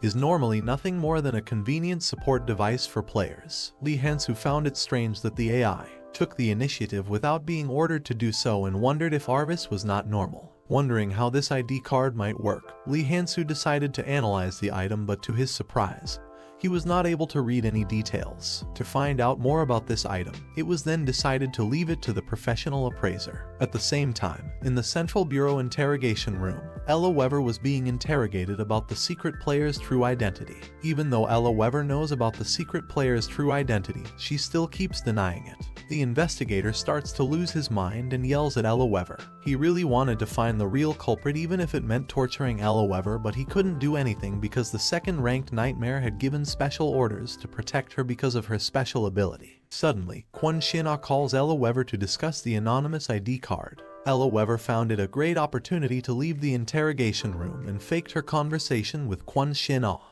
While ignoring the investigators and leaving the interrogation room, the investigator blames everything upon Ella Weber. Ella Weber, in her reply, completely crushed his pride with reality and left. Wondering what could be done to find the real culprit, the investigators find Kwon Shin-ah suspicious, who is no different than a young and rich idol. She cannot be interrogated without any solid proof, as doing so can lead to a huge PK war from her fans, which includes even the presidents of different countries. The investigators could not even plan to interrogate Lee Hansu, who is a healing type player with whom they cannot mess up because of his past large-scale PK war actions. Suddenly, the investigators were alerted that the Nightmares had arrived. It was 12th rank Walter Smith and 16th rank Mary Watts. Their entry made the environment intense for everyone. Walter Smith starts blaming the death of Hyo Young-hoon and the inability to find the culprit on the staff there. One of the staff members tried to interrupt Walter Smith, but he crushed his head. When another staff member tried to remind him about the rule of not harming each other, but Mary Watts didn't waste any time and smashed his head, as she wondered if that rule would ever affect the Nightmares. The staff members are horrified because of Mary Watts' actions, and they underestimated the Nightmares. A single mistake will get everyone killed. Walter warns everyone to find evidence or someone whose stats or bounty must have dramatically changed, otherwise he will kill them. On the other hand, Na Sang-gi plans to show them what it means to mess with Nightmares. At Bureau of Health Services belongs to the overseers. Just who would have done such a terrible thing to Mr. Yujiri? The nurse wondered what could have happened. Jae Yuna suspected this to be the work of the famous secret player. The doctor entered their room and analyzed Mr. Yujiri's body as if his innards were cut into pieces. The doctors did what they could with the technology they had, but judging by how Mr. Yujiri's cords were destroyed, they are unsure when he will be able to regain full consciousness. They also don't know if he will ever wake up at this rate. The Yujiri Jae Yuna knows is not an eyesore like the doctor. She really wants to know what the mutant guy looks like. The nurse thinks that the only witness of all of this is Mr. Yujiri, and he is unconscious, but then she doubts of having another witness. Jae Yuna confirms her doubt that the City Hall AI is there another witness, as the AI would be recording everything happening on the street. In all of this, the problem is that the overseers don't have the access to AI data. They are able to approach City Hall NPC and all, but nothing will work if the NPC doesn't take their side, and the NPC only listens to Similes' orders. At Klein Company building, Na Sang-gi met Ella Weber and showed her the fake ID card. She didn't expect the ID card to look like that, as she never thought that identification cards could also be items. Ella claims that even she hasn't seen such an item before. It could be a fake type, creation type, or maybe a code conversion type, which means this identification card is not an ordinary item. Na Sangye couldn't take his mind off of this all, and he would never tell anyone that he had the access to the information. Na Sangye doesn't know its function, but since it's an SS grade item, it will definitely come in handy. And if this item is one of those which can hide his identity, then he will be able to hide himself from nightmares because his location is on the bounty list. Ella Wever will analyze the item for Na Sangye as she looked excited because she got something to play with after a long time. A few days later, Na Sangye was going to distribute the stats, so Kwon Shin-ah wanted to make sure if he needed any kind of help. Na Sangye realized that he could only have 10% of Hyo Young-hoon's stats. Kwon Shin-ah confirmed that he will be able to take 10% of the PK victim's stats, and there are some nice stats. Na Sangye takes the ones he needs and throws away the last two stats that are of anti-sex appeal and stalker talent. Once the stats were applied, he felt some kind of pain because even though it's just 10%, they are still nightmare stats. He would have to do proper training so that his body wouldn't get overloaded. Han Jua bought snacks for Na Sangye. As she saw him with Kwon Shin-ah, she got a little jealous. Kwon Shin-ah explained the situation to Han Jua, but then she got an urgent call for Na Sangye. The urgent call was from Ella telling Na Sangye to quickly run away and not to ask anything. 1 hour ago, at the Bureau of Health Services, Ella Wever visited Yu Jitty in the hospital because she was told to scan his code and to think that the second-ranked nightmares would give orders themselves. But she has different motives because she wants to kill Yu Jitty, and this is a golden chance for her to get rid of him. But the only collects his data because that's her job. As she was collecting his data, she heard the voices of the nurses from outside of the room about Jae Yuna exchanging some words with an ordinary player. The nurses were talking about how Jae Yuna knows that City Hall AI has information about the secret player, and it's just a matter of time for nightmares to catch the secret player. Ella Wever listened to everything, and she realized that City Hall is where Na Sangye fought with Yu Jitty, and it's a Similes-controlled organization that boasts about its impenetrable security. And what if the Overseers decided to send a new City Hall NPC there, just like how the Shindora map was manipulated? Changing a player is possible, and at this rate, Na Sangye's identity will be blown. So, she connected a private call to Na Sangye to tell him everything. On the phone call, she warned him to run away because Jae Yuna is capable of extracting his identity, and if they don't want that to happen, then they should erase Na Sangye's information from the City Hall database. Na Sangye confirmed from Ella that he only has to erase his image, but Ella gets confused because that's not an easy task, so he confronted Ella that having connections with people is really important and that there is a way to erase the information. At the Central Bureau Nightmares office, Walter Smith came into the room where Jae Yuna was checking the list of low-ranked overseers because he wanted to ask about the secret player. Jae Yuna recalled the moment when the NPCs asked her if they could catch the secret player, but Jae Yuna was planning something else for all the NPCs. She sent them to City Hall and fixed their presumptuous way of speaking. So now at the City Hall, all the NPCs are checking the data to find the secret player. From every zone, they get negative responses, but then they get positive, reliable information from Object F65. They located Yu Jitty from the record and scanned it for the PK moment. They found the image of Na Sangye and sent it to the Central Bureau. Meanwhile, at the Central Bureau, Walter Smith saw his face and decided to take revenge for brother Young-hoon, and he is sure that Na Sangye hid his identity and tricked Young-hoon before abusing him. But when Walter Smith and Jae Yuna started finding information about Na Sangye, they couldn't get anything except an error popped up because someone from outside was manipulating the system. The NPCs were unable to stop the process, and one by one all of them were eliminated, and behind all of this was Ms. Jae-in. She was dining with her friends and controlled everything with her cell phone, and now that she's done with her job, she is leaving because she has to meet someone else. Once Jae-in came out and met with Na Sangye to tell him that she got rid of everything completely. Na Sangye thanked her for her help and assured her that he is alright as she heard that he had received the PK penalty. Jae-in saw Na Sangye's eyes and got worried, but he assured her that a secret player would take care of it. Meanwhile, in Seoul, Gangnam-gu, the investigation on the secret player is in progress. However, it is difficult to get any clues. The Bureau of Investigation has decided to expand the scope of the suspect investigation. The AI will conduct random checks, even killing players if they don't comply. The overseers are out looking for Na Sangye. As Na Sangye passes by the people on the side street, he hears something about the secret player, and the bounty list will be updated today. It has been revealed that Nightmare Walter Smith has caused a disturbance at the Central Bureau to find the secret player, with the world shocked by the death of Hyo Young-hoon, a high-ranked nightmare. The overseers have yet to make a statement,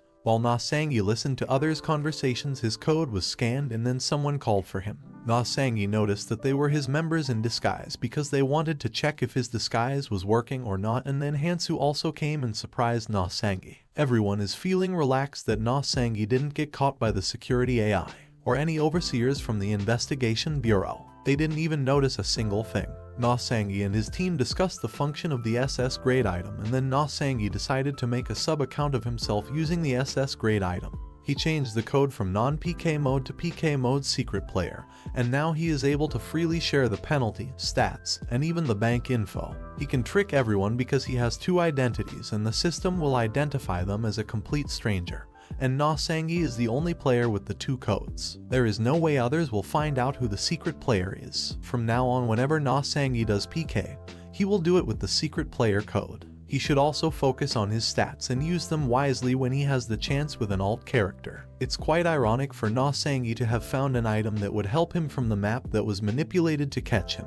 The timing was so good that it's suspicious. Is this really all a coincidence? On the other hand, Walter Smith announced that he would work with Korea to focus on arresting the secret player. And for now, what really matters is that Na Sangye has got an item that will help him get around. He wouldn't have to hide anymore and will get back his family by collecting the code pieces with the power. Meanwhile, at the Central Bureau, Walter Smith and Jae Yuna are angry about what happened when they were looking for the secret player. Because Jaehyun removed all the information, now Jae Yuna thinks that Na Sangye also has a helper at City Hall. They need to arrest all those City Hall NPCs and investigate if they have anything to do with that guy, but City Hall NPCs are managed by Similes, and if Walter Smith and Jae Yuna try to do anything more with Similes, then they will also be in trouble. The problem is that they need to catch the secret player before the public starts doubting them. The nightmare is the symbol of power, and the secret player is shaking the foundation of that symbolism. Jae Yuna wouldn't let Na Sangye take away the authority she had earned, but they don't have any clues because both the Bureau of Technology and City Hall data are all gone. Jae Yuna is planning to bait Na Sangye so he will come to her and she will take the help of Yujiri. A few days later, Kwon Shinha found the atmosphere quite strange and she found out that Yujiri's condition was getting better. When she met with her team, they all got confused about the information they found out and realized that their place was going to be in danger. Na Sangye was lucky back then, but if he met him again, he didn't know what would happen. There's a rumor on the bulletin board that Yujiri has already regained consciousness. However, there's been no word on the news or the player portal site related to it. If Yujiri knows Na Sangye's identity, then it would be a pretty dangerous situation right now. But then Na Sangye realized that something was strange and he connected with Ms. Ella. He explained the situation to Ella and she remembered that the last she saw Yujiri, he was half dead and it's impossible for him to wake up. But there's been activity recorded today on Yujiri's ID card. Now, according to Ella's words, Yujiri is not awake, but his ID card and the firm's rumors are telling a different story. Na Sangye realized that they had to check the information to see if they are true. If it was Yujiri, he would have attacked this place the moment he woke up. Na Sangye and his team think that the rumor might have been spread by the Klein company deliberately. Na Sangye and his team are a company that goes up against the overseers, so the internal management is thorough. They collect all personal AI during work hours and hand out a separate AI to use for work. The Klein company is much more sensitive when it comes to security compared to regular firms. Anyone who desires weapons is Klein company's client. They can be mafias, overseers, yakuza, the revolutionaries. The Klein company only employs staff who sign a contract that keeps their body as security.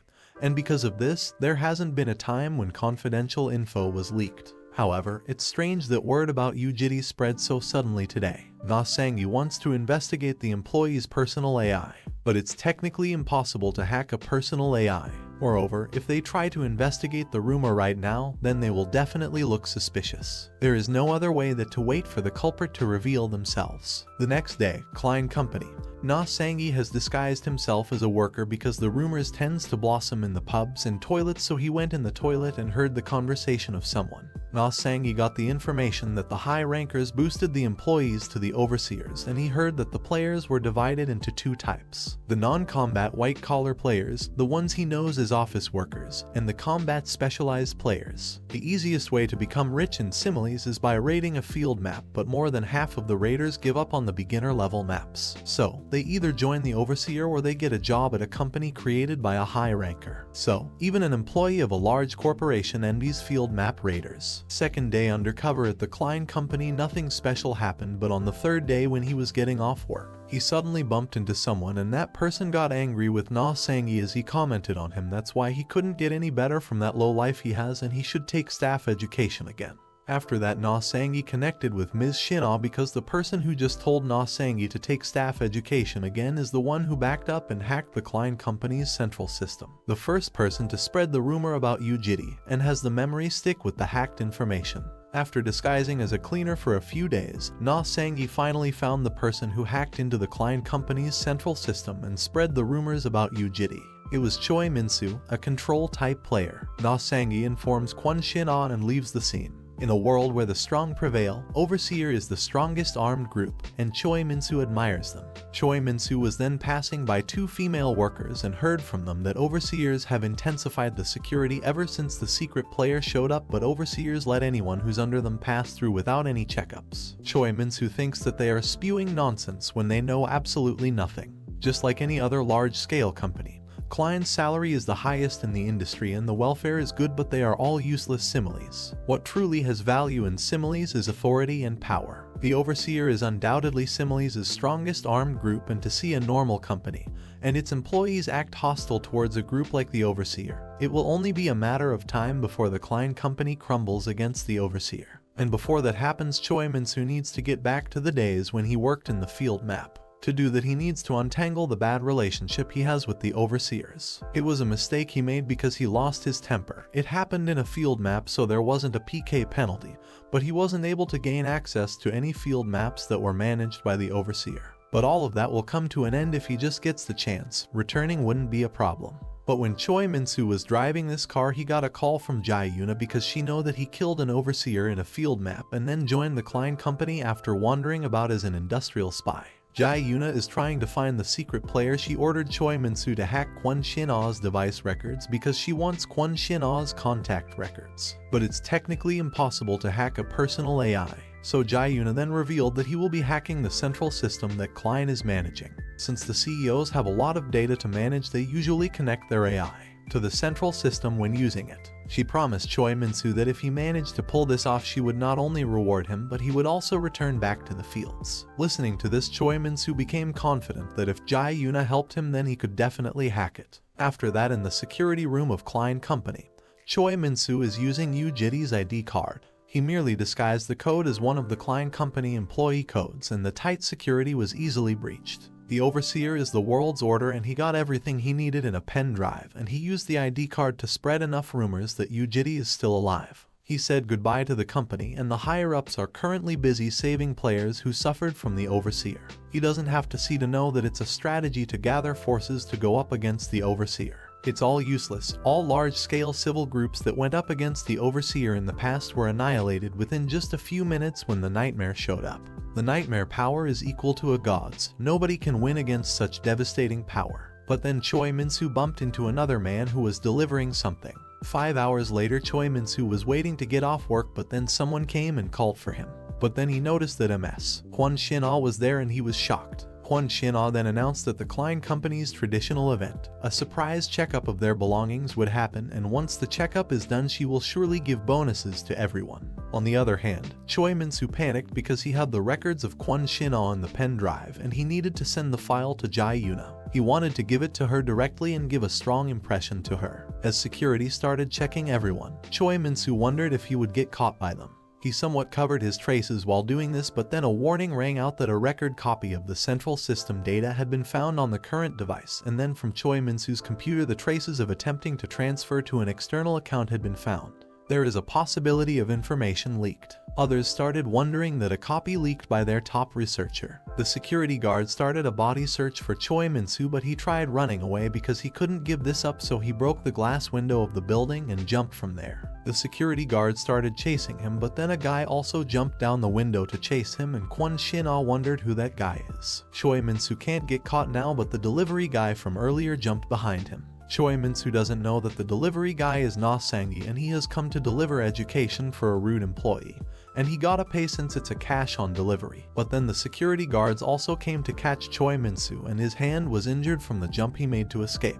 Choi Minsu then realized that Klein also has connections with criminal organizations, and he had signed the contract, so if he got caught then he is done for good. So Choi Min-soo tried to run away again, but Na Sang-gi caught him. Then again Choi Min-soo said some rubbish things to him, but Na Sang-gi was planning something else. Na Sang-gi grabbed Choi Min-soo and took him to the security guards, and they controlled his mind to know the truth. While investigating who commissioned him for the hack, Choi Min-soo looked for a way to escape, and then he remembered that Jae Yoona gave him a pill, so he took that pill and became invisible. Everyone was shocked because the invisibility skill is one of the highest among the control type skills, and there is no way he can do that. Whoever is behind all this must be a very important big shot. The security guard informed Ms. President that they lost Choi Min-soo, and Na Sang-gi left the site. On the other hand, Choi Min-soo is wondering why he has to through all this shit. This is all because of Jae Yoona. If only she didn't talk to him about doing all this, but then suddenly he got a call from Jae Yoona, who was curious about what was happening. Choi Min-soo informed her that he was bringing it to her, and he almost died because of it. Jae Yoona ordered him to not bring the file directly and just to send her. But Choi Min-soo doesn't trust Jae Yoona, and he thinks that she can betray him after she gets the item from him. Choi Min-soo says this to Jae Yoona with a high tone. She then reminds him of who he is talking to. After Choi Min-soo apologized to Jae Yoona, she told her the location where he had to bring the item. An hour later, when Choi Min-soo almost reached the location, Na Sang-gi as the delivery guy bumps into the injured Choi Min-soo and asks him to pay for the delivery. Choi Min-soo couldn't understand how the delivery guy found him there. Na Sang-gi was able to track Choi Min-soo with the information he had. Choi Min-soo throws the money at Na Sang-gi. Na Sang-gi easily dodges all the money. At the same time, he gets a call from Kwon Shin-ah. He tells her not to worry as he has caught Choi Min-soo. As Na Sang-gi says that, he grabs Choi Min-soo from his face and hits him to the ground. Moments later, Klein Company's security guards came to the scene and took Choi Min-soo into custody. One of the guards reminds Choi Min-soo about the body's security contract. According to this, Klein Company shall take a part of Choi Min-soo's body. Choi Min-soo was left with no other option than shouting for help. Later on, Na Sang-gi, Han Jua, Kwon Shin-ah, and Lee Han-soo gather in the office. Kwon Shin-ah thanked Na Sang-gi for his help. Because of him, they were able to block any confidential info from leaking. Leaking of that confidential info would have resulted in the slaughter of the Klein Company's staff. Wondering how was Choi Min-soo able to breach the Klein Company's security, Lee Han-soo concluded that it might have been possible with the help of Yu Jitty's overseer ID card, which was rumored to have some special hacking code with which he was able to get information from major companies time to time. Choi Min-soo, with his top researcher skills, was able to make even better use of it than Yu Jitty could have. Realizing that the security needed to be more strict, Kwon Shin-ah decided to assign more of the budget to security. Kwon Shin-ah wondered how was Na Sang-gi able to figure out Choi Min-soo's location. To her amusement, it was just the circumstantial deduction of Na Sang-gi that helped him. Along with the leaked info, Kwon Shin-ah found some unexpected info about the code piece which indicated the location where Choi Min-soo was planning to go after getting back to the fields. Within the info, there was Chungai's stream map, where Han Jua's father is. The code piece was important, and so did Han Jua's father. Na Sang-gi then decides to save Han Jua's father as he asks Kwon Shin-ah about the Chungai stream map's opening time. After deciding to go to the Chungai stream map, Kwon Shin-ah sends Na Sang-gi and Han Jua to the entrance of the map. Kwon Shin-ah and Lee Han-soo couldn't join them because a high-ranked player can cause damage to their surroundings in a low-level field map, and it is prohibited as per the law. Kwon Shin-ah was not worried about Na Sang-gi and Han Jua, but she was worried about other players who would look down on them after they got to know Na Sang-gi's level. At the entrance of the field map, Na Sang-gi and Han Jua encounter the Professional Intermediate Field Map Raid Team, ERVA. A few days ago, Na Sang-gi, Han Jua, Kwon Shin-ah, and Lee Han-soo went to the city hall so that Na Sang-gi and Han Jua could check their levels before entering the field map. First of all, Han Jua went inside the machine to check her level. Everyone was surprised and impressed when they found out that Han Jua was at level 3 even though she was just a newbie player. After Han Jua, Na Sang-gi went inside the machine. Kwon Shin-ah expected him to be at one of the high levels, but to everyone's surprise, he was shown as a level 1 player. According to Kwon Shin-ah, all the high-level information about Na Sang-gi was locked at that time, due to which the machine could not analyze Na Sang-gi properly. Coming back to the present, Na Sang-gi and Han Jua encountered the ERVA team right at the entrance of the field map. Team ERVA is confident that the moment Na Sang-gi steps 1 foot in, he's gonna die. The team members mock Na Sang-gi for being at level 1. Meanwhile, combat level 5 high-rank users are interacting with the Overseer Nightmare, but the Chungai stream was for levels 3-4. So, Na Sangi checked their levels through Jua, and according to her, their levels are 3-4, which means they are all coming up as intermediate users, or they might be lying about their profiles, and since the device Na Sangi had was also from a private company, it's not entirely impossible to fake things. Moreover, they are related to the nightmares, and then the Chungai stream field map opened, so Na Sangi joined the team and focused on finding Jua's father and the code piece. Back at the Klein company, Lee Hansu enters the office and inquires about Na Sangi and Han Jua's entrance into the field map. Upon finding out that Kwon Shin-ah teamed Na Sangi and Han Jua with the ERVA team, Lee Hansu searched regarding what he had heard about the ERVA team and found out that they have a relationship with the Nightmare, and they have their identities changed. After getting to know about the ERVA team from Lee Hansu, Kwon Shin-ah was astonished and couldn't understand what their motives could be in an intermediate map. The Nightmare members would bait all the new team members as monster sacrifices and hunt only the boss. Because of what the ERVA team had been doing,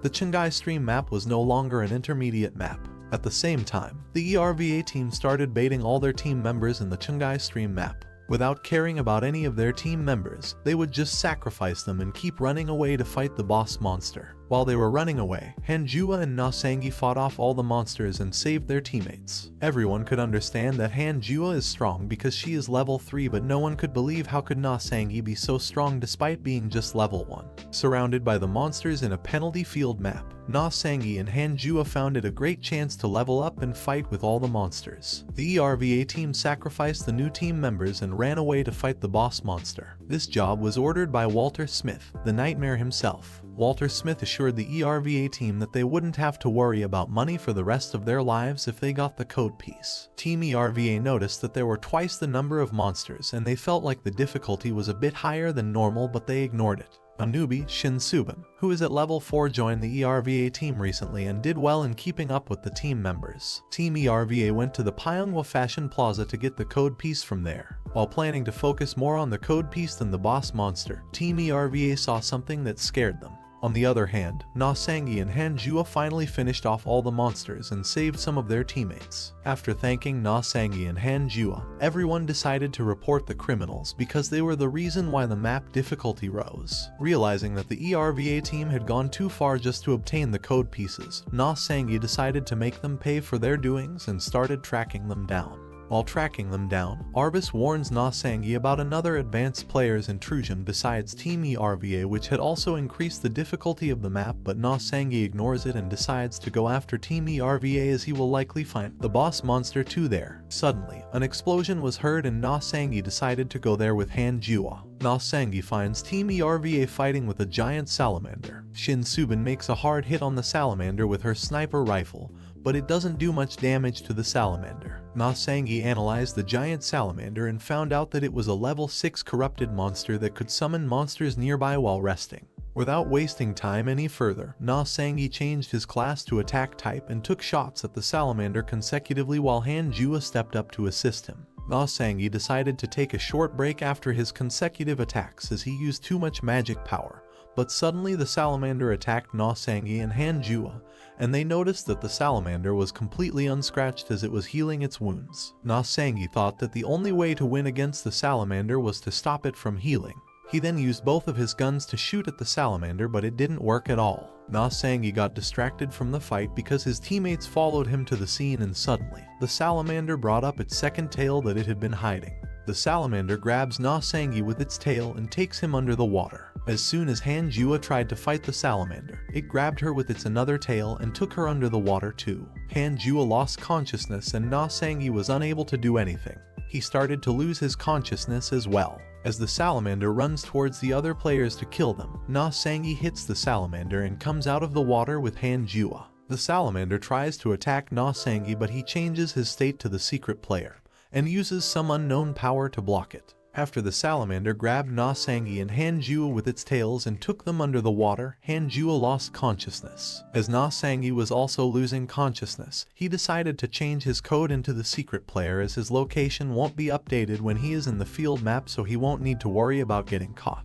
After changing into the secret player, Na Sangi hits the salamander and brings Han Jua back to the surface. While distributing Hyo Young-hoon's stats, Na Sangi decided to put 80% of the stats into the secret player mode and 20% into the other, and this was the first time that Na Sangi switched to the secret player mode since then. Wondering if he'll able to manage his new powers, Na Sangi attacked the salamander. Na Sangi took his pistol and took a shot at the salamander. Na Sangi felt an unusual amount of recoil. With just one bullet, the salamander died. Na Sangi goes back to Han Jua and checks if she is alright. Suddenly, Team ERVA members show up and start blaming the increase in the difficulty at Na Sangi, even though he was shown as level 1 by the system itself. One of the new team members starts arguing with Hyungnam. Na Sangi grabbed Hyungnam from his hands and asked him about the code piece's location. Hyungnam tried to lie, but Na Sangi threatened him with his pistol. Hyungnam got scared and told about the code piece's location. Na Sangi couldn't trust Hyungnam whether he was being honest or if he is lying, so he made him lead the way to the Pyeonghwa Fashion Plaza. 2 hours later, when they reached the building, they noticed that the increase in difficulty had changed a normal into a building with traps, and their path was blocked by a water body filled with monsters. Na Sangi decided to take them all down at once. He asked the healing type player to make a shield around his hands. Na Sangi then puts his hands inside the water and increases the temperature of it, due to which all the monsters die. Everyone then proceeded to the second floor where the boss monster would appear. The code piece was supposed to be there as well. It was dark on the second floor and Na Sangi's teammates started to panic in the traps. Suddenly, Han Jua felt the presence of her father. She runs toward him and kills all the monsters that come in her way. According to Arvis, there were no NPCs in the building. Wondering what did Han Jua see, Na Sangi chased her and he realized that it was not Han Jua's father but a monster. The moment Na Sangi realized that it was not Han Jua's father but a monster, it was already too late. Han Jua couldn't think straight and the monster attacked her. Na Sangi jumped in and saved Han Jua by guarding her by himself and fainted from the monster's attack. Realizing that she must protect Na Sangi, Han Jua gets serious about the situation. Suddenly, a trap gets activated and a downpour of arrows starts over Han Jua and Na Sangi. Han Jua deflected all the arrows and saved Na Sangi. Moments later, Na Sangi woke up and Han Jua checked his wounds. Na Sangi had raised his defense for situations like this and it saved him from getting any serious injuries. Han Jua uses a healing item on Na Sangi's back. While having a sweet conversation, Han Jua blushes and hits Na Sangi on his back. Suddenly, a man enters the place with a torch in his hand. After having a closer look, Han Jua realizes that he is her father. She ran towards him and cried in his arms. Han Jua's father had been working as a security guard since he became an NPC and was surprised to meet Na Sangi and Han Jua like that. Han Jua and Na Sangi decided to take him with them, but it could not be done until they defeated the boss monster and complete the field map. Without any further ado, Na Sangi decided to defeat the boss monster and complete the field map. Na Sangi wondered if Han Jua's father had seen the code piece around there. Han Jua's father handed over the hint code which contained the information about the boss monster. The paper seemed to have some similes system code. Han Jua decided to decode it, but Na Sangi stopped her. Suddenly, they heard a sound nearby and expected it to be a monster. Na Sangi asked Han Jua to check how far the monster could be. Han Jua's father worried about her daughter because the map error was still quite severe that day. After Han Jua left the room, her father went to his desk and tracked Han Jua through cameras. Na Sangi called Han Jua's father, intending to tell him what's written in the hint code. The hint code had information about the boss monster of the Chungai Stream field map. It stated that when the current code piece is destroyed, one of the NPCs would change into a boss monster. Na Sangi suddenly realized that there were no NPCs other than Han Jua's father at that time. After finding out that once the current hint code is destroyed, one of the NPCs would change into a boss monster, Na Sangi suddenly realized that there were no NPCs other than Han Hyungju, and the way the building felt strange to Na Sangi from the moment he stepped foot on the building, as if the players were being held hostile, and the traps activated at the perfect timings made it clear for Na Sangi that Han Hyungju was the boss monster. Because Han Hyungju was a half NPC and half monster, he seemed to be unconscious about the attacks. Na Sangi decided to find another way to save Han Hyungju and prepared to move out. Han Hyungju rushed towards Na Sangi and grabbed him by his hands. Han Hyungju considered himself a useless man and a bad father who always hurt his daughter, and blamed himself for Han Jua having to come to such a dangerous place. Becoming a monster and blocking his daughter's path was something he didn't want to do. At the same time, Han Jua came back and knocked on the door as it was locked. Without wasting any more time, Han Hyungju forced Na Sangyi to shoot at his head after he destroyed the hint code. The moment Han Hyungju tore the hint code, Han Ju was able to open the door and she saw her father changing into the boss monster. The building blew up. Team ERVA was barely able to get out of it. Han Hyungju turned into the boss monster of level 6. Team ERVA decided to defeat the boss monster on their own, but they failed and everyone got injured. Na Sangyi found out that the boss monster had the code piece all along. Na Sangyi realized that he couldn't kill the boss monster too, because if he killed the boss monster, the code would be dismantled and Han Hyungju's identity would be gone forever. While thinking of a way in which Na Sangyi could get the code piece and save Han Hyungju, Na Sangyi remembered that after he used code destruction on Yujiri, he hadn't died but he disappeared from the ranking, and it appeared to be Yujiri's systematic death. On the other hand, Shin Subin took a shot at the boss monster with her sniper rifle, but it didn't cause any damage to the boss monster. Finally, Na Sangyi planned to do the same with Han Hyungju that he did with Yujiri. Na Sangyi changed his code to the secret player and changed his class to special type. Na Sangyi took his code destruction shot at the boss monster with his gun, but it didn't do anything. The boss monster attacked Na Sangyi at the very next moment and he gets injured. By analyzing what could be the reason, Na Sangyi comes up with the explanation of the low level of code destruction, as it was effective against the nightmares due to them using skin guards made by a massive code. However, to get through the monsters, you need to level up. The PK penalty was affecting Na Sangyi's defense, due to which Na Sangyi took a lot of extra damage and he had to switch back to Na Sangyi mode for survival. If Na Sangyi used attack type against the boss monster, then he won't be able to save Han Hyungju, but if he kept letting things go on any longer, then everyone would die. While the boss monster was about to crush other players with his palm, Han Jua stepped in and stopped him. She couldn't let her boss monster kill anyone, so she decided to take matters into her hands. As Han Jua planned to attack the boss monster, she remembered that the boss monster was none other than her own father. Han Jua gave up and started crying while asking her father to wake up.